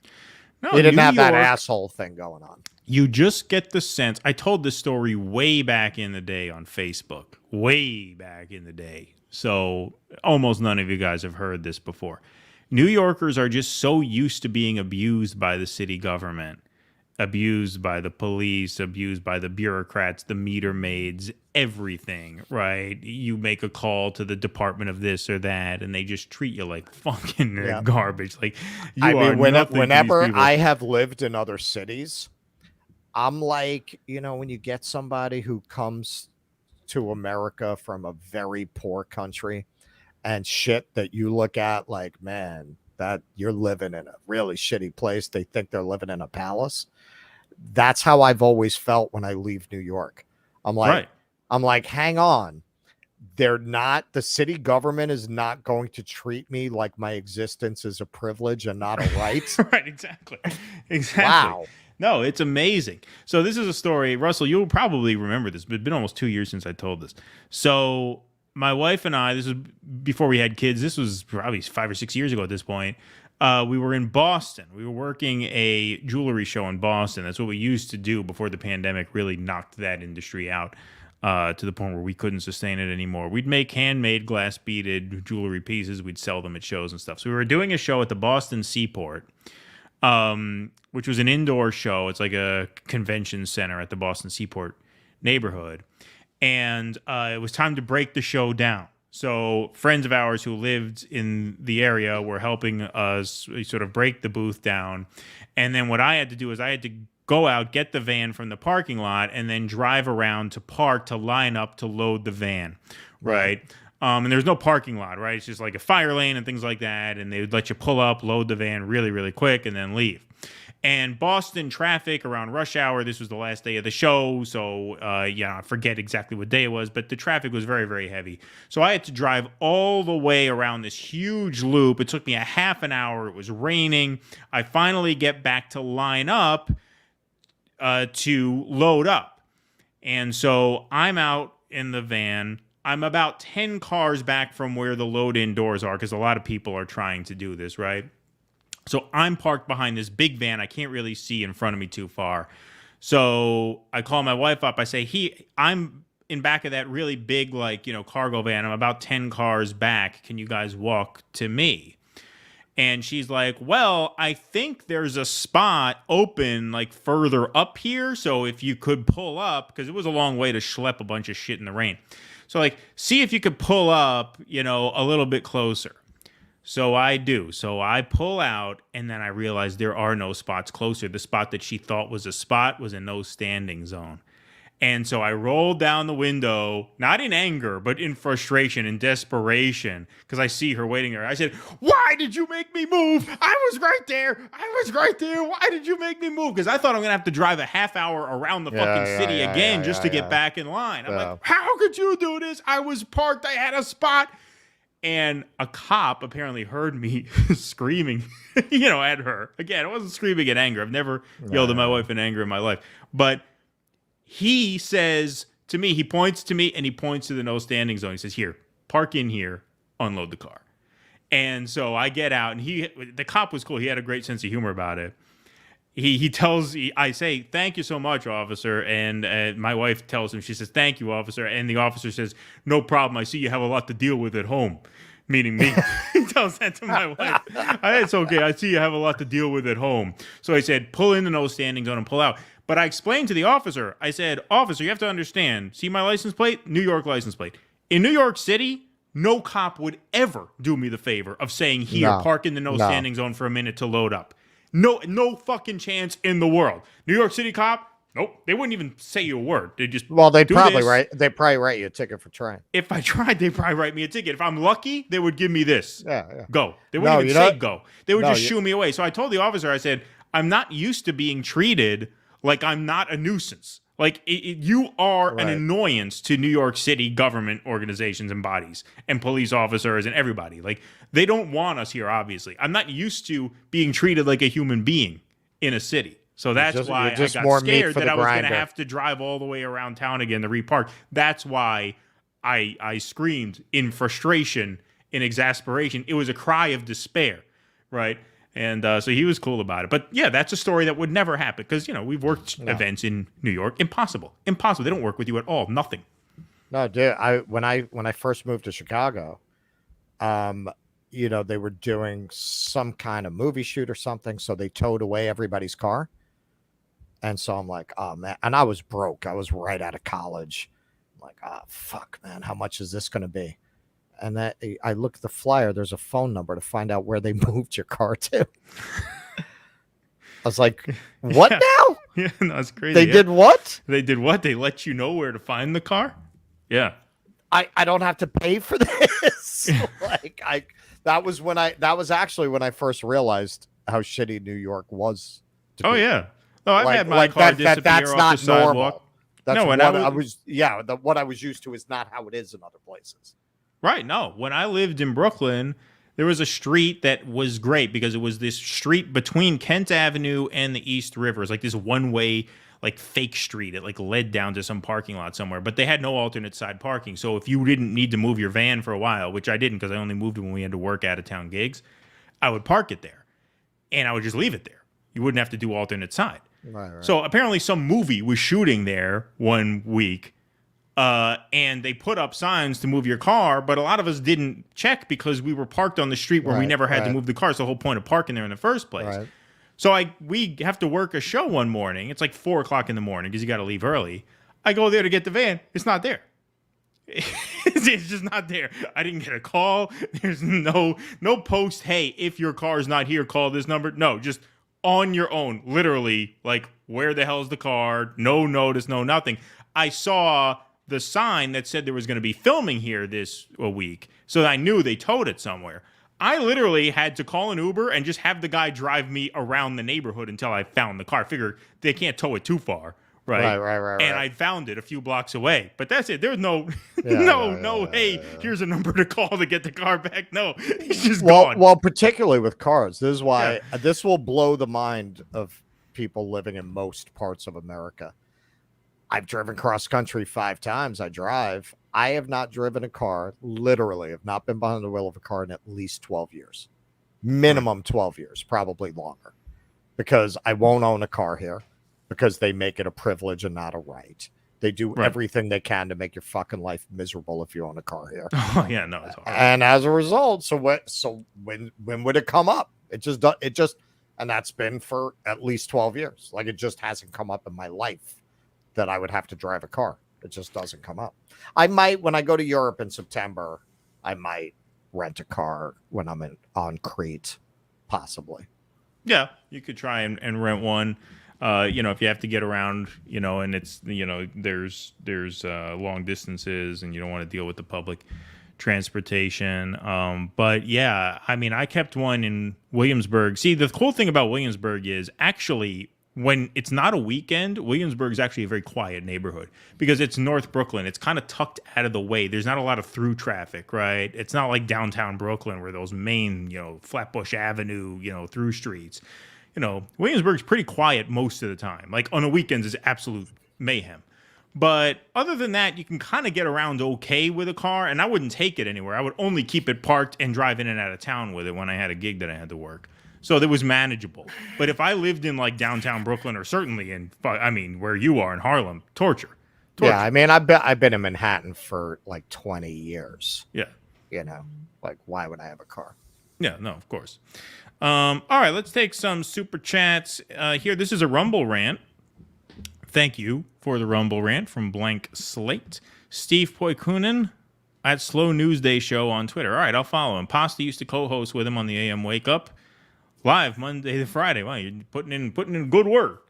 On Rockfin and Rumble, anti-electoral anarchist, redundant, but y'all have a fun convo. Sounds fun. I will look him up for sure. I will definitely look into that. Thank you very much for the donation and for the good word. Jack Carolyn for the €5. Couple donations from our Irish brothers. We're going to be on daytime in Ireland on Friday. What is it, 2 p.m. or 3 p.m. Right. You're going to be able to watch us live. In time for happy hour. Put us on at the pub, right? Have a couple of pints, happy hour, boom. Break out some Guinness. Exactly. Did you follow we should have Guinness on Friday morning. We're doing this for the Irish brothers. Yeah, we should drink it on 9 a.m. Solidarity. Did you follow the Paul Mason Mac stuff? It spun the British left's head. Mason was kind of a hero. Was he always an MI5 mole, or did he just lose it? I will admit to you, I don't know what you're talking about. Yeah. So we will look into that. We should do, like we were talking about, doing some more Euro-centric stories now that we're going to be on daytime for all of our friends across the pond. And by the way, folks, we're not being facetious. According to YouTube metrics, about 30% of our viewers live across the pond. So that's one of the reasons why we wanted to do a morning show. When we added a third stream. Is it 30%? Is that many? It's quite a bit. I mean, now that the audience has grown, I don't know if the Euro viewership has grown at the same rate, but it's at least 20 is overseas. Interesting. Yeah, so that's good stuff. Thank you, Jack. We'll look into that. Maybe we'll do that on Friday for you guys. Sounds like an interesting thing. It definitely piqued my interest, so we'll look into it for sure. Will you interview Marcel Dixon or Tariq Nasheed? He's big in Black American reparations movement, invented FBA term, hates World Economic Forum, Democrat Soros. We've interviewed Marcel actually twice. Yeah, we've had Marcel on. We had him on an election night. That was interesting. Yeah, we had him on election night where he had a debate with our friend Anis Shivani, but then we interviewed him on 2 separate occasions prior to that. One on the Woman King movie, but then we actually just sought him out because he ran a primary campaign against James Clyburn in 2022. He's running again this cycle as well. Marcel is a fascinating guy. I mean, that was one of the most interesting interviews we ever did. The first one, I mean, the second one was great too, but that was about a movie. The first one was really about him. And he's really. We had him on. If you look on our what is that under pop culture? Is that what we call that? Yeah, it's under pop culture. Our thing on the Woman King was with Marcel. Yeah, that was with Marcel. But then we had him on. The first time we had him on was back when we were mostly on Facebook. That was before we really got the YouTube channel going. But he actually ripped that video and used it. So you can actually watch the full interview on his channel. Here, I'll put it here so you guys can watch it.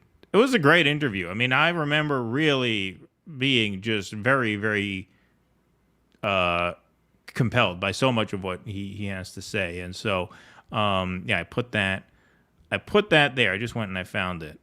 So I will put that link actually right in the chat. Which one? The Woman King one?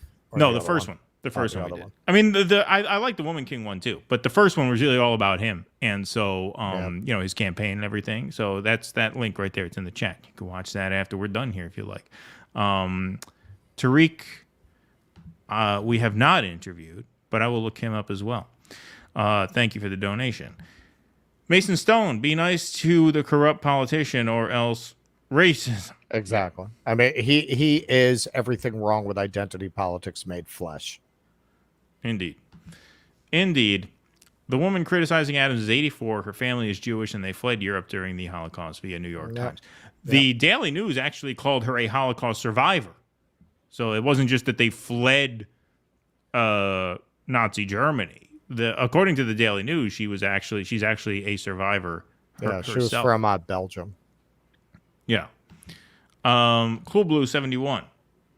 What does electing Eric Adams mayor of New York say about the people who voted to elect him? Well, it says what I said before. Hey, you're singing they my should song. just put the You're cops in singing my charge song, of the brother. city. They may as well just let the police chief run the city. That's how New Yorkers vote. And by the way, I exempt no one from that because Eric Adams won not just the wealthier, sort of whiter, more, sort of capital centers. He won a lot of black and brown working class neighborhoods who wanted more cops, And so there's plenty of blame to go around when it comes to Eric Adams rising to the top spot in that city. This is what you have to understand about New York. It is not a left city. It is a Rockefeller Republican city. It is a city that is essentially conservative and centered on money, commercialism, and capitalism. If the Republicans change their positions on abortion and a couple of other cultural things, New York would be the reddest city in the fucking country. New York would be as red as Alabama if they did not have those cultural issues. Yeah, no, it's basically just a bunch of rich sexual deviants who run New York City, right? They're not even socially progressive. Going way back, going back to the Hellfire Club. It's like a Patrick Bateman type of town. That's a very good way to put town. It literally. I know that sounds really dark to people who don't live here, but live in New York City for a couple of years. Huey Lewis and the News is a very personal experience. Walk around Chelsea, walk around Flatiron, walk around Soho. Just get a sense of the vibe.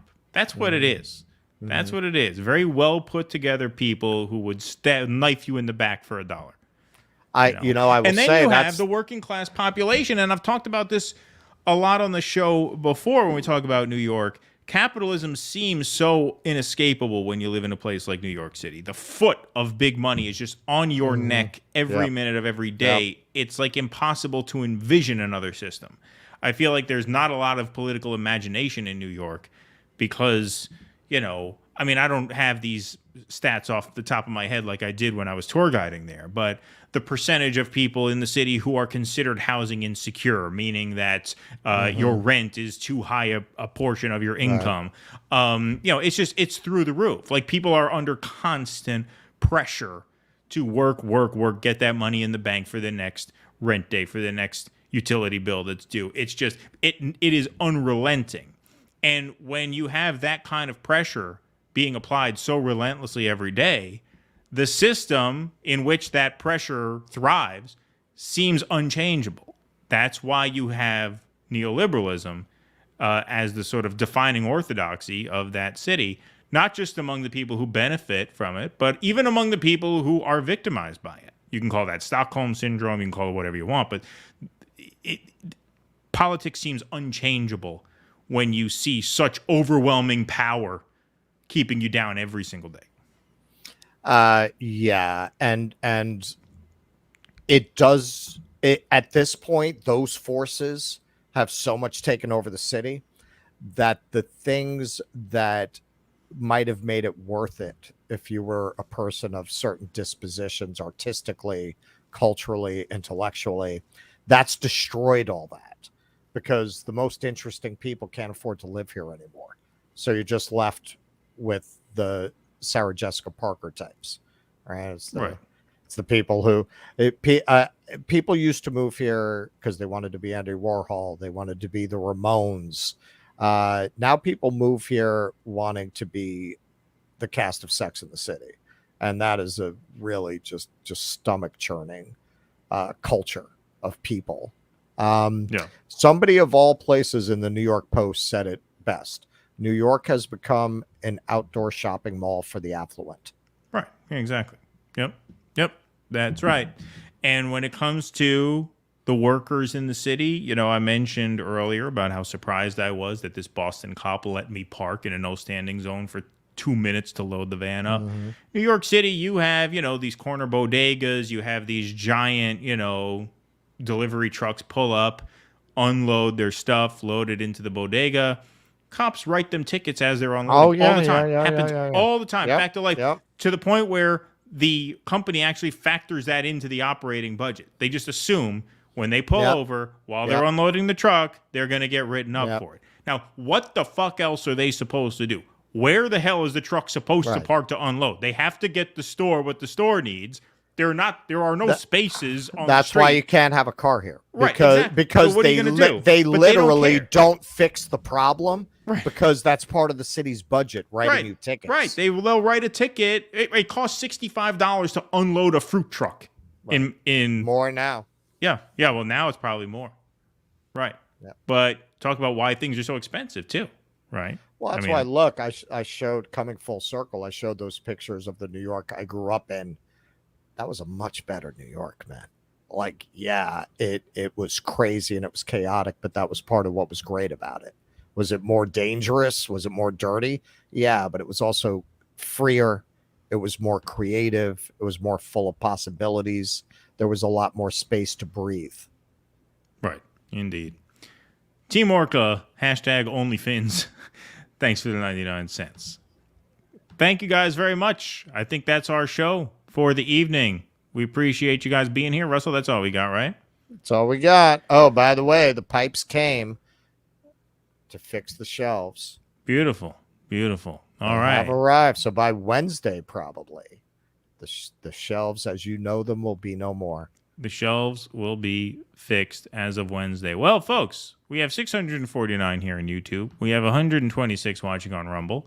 This was a great stream. We thank you guys all very much for being here. Once again, schedule is changing. We'll be back Wednesday night at 8 and Friday morning at 9 a.m. morning shows every Friday now.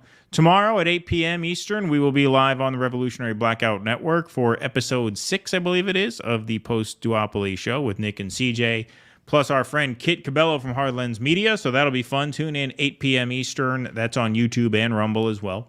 And so make sure you guys make some time and say hello to us over there, and then we will see you back on this channel Wednesday night at 8 p.m. Once again, no Thursday streams anymore. When we added the Friday morning show, we had to nix Thursday night because it doesn't make sense to do Thursday night and Friday morning. So Wednesday nights from now on are the midweek evening show. Gentrify yourselves to match NYC from Jan Clements, though. Indeed.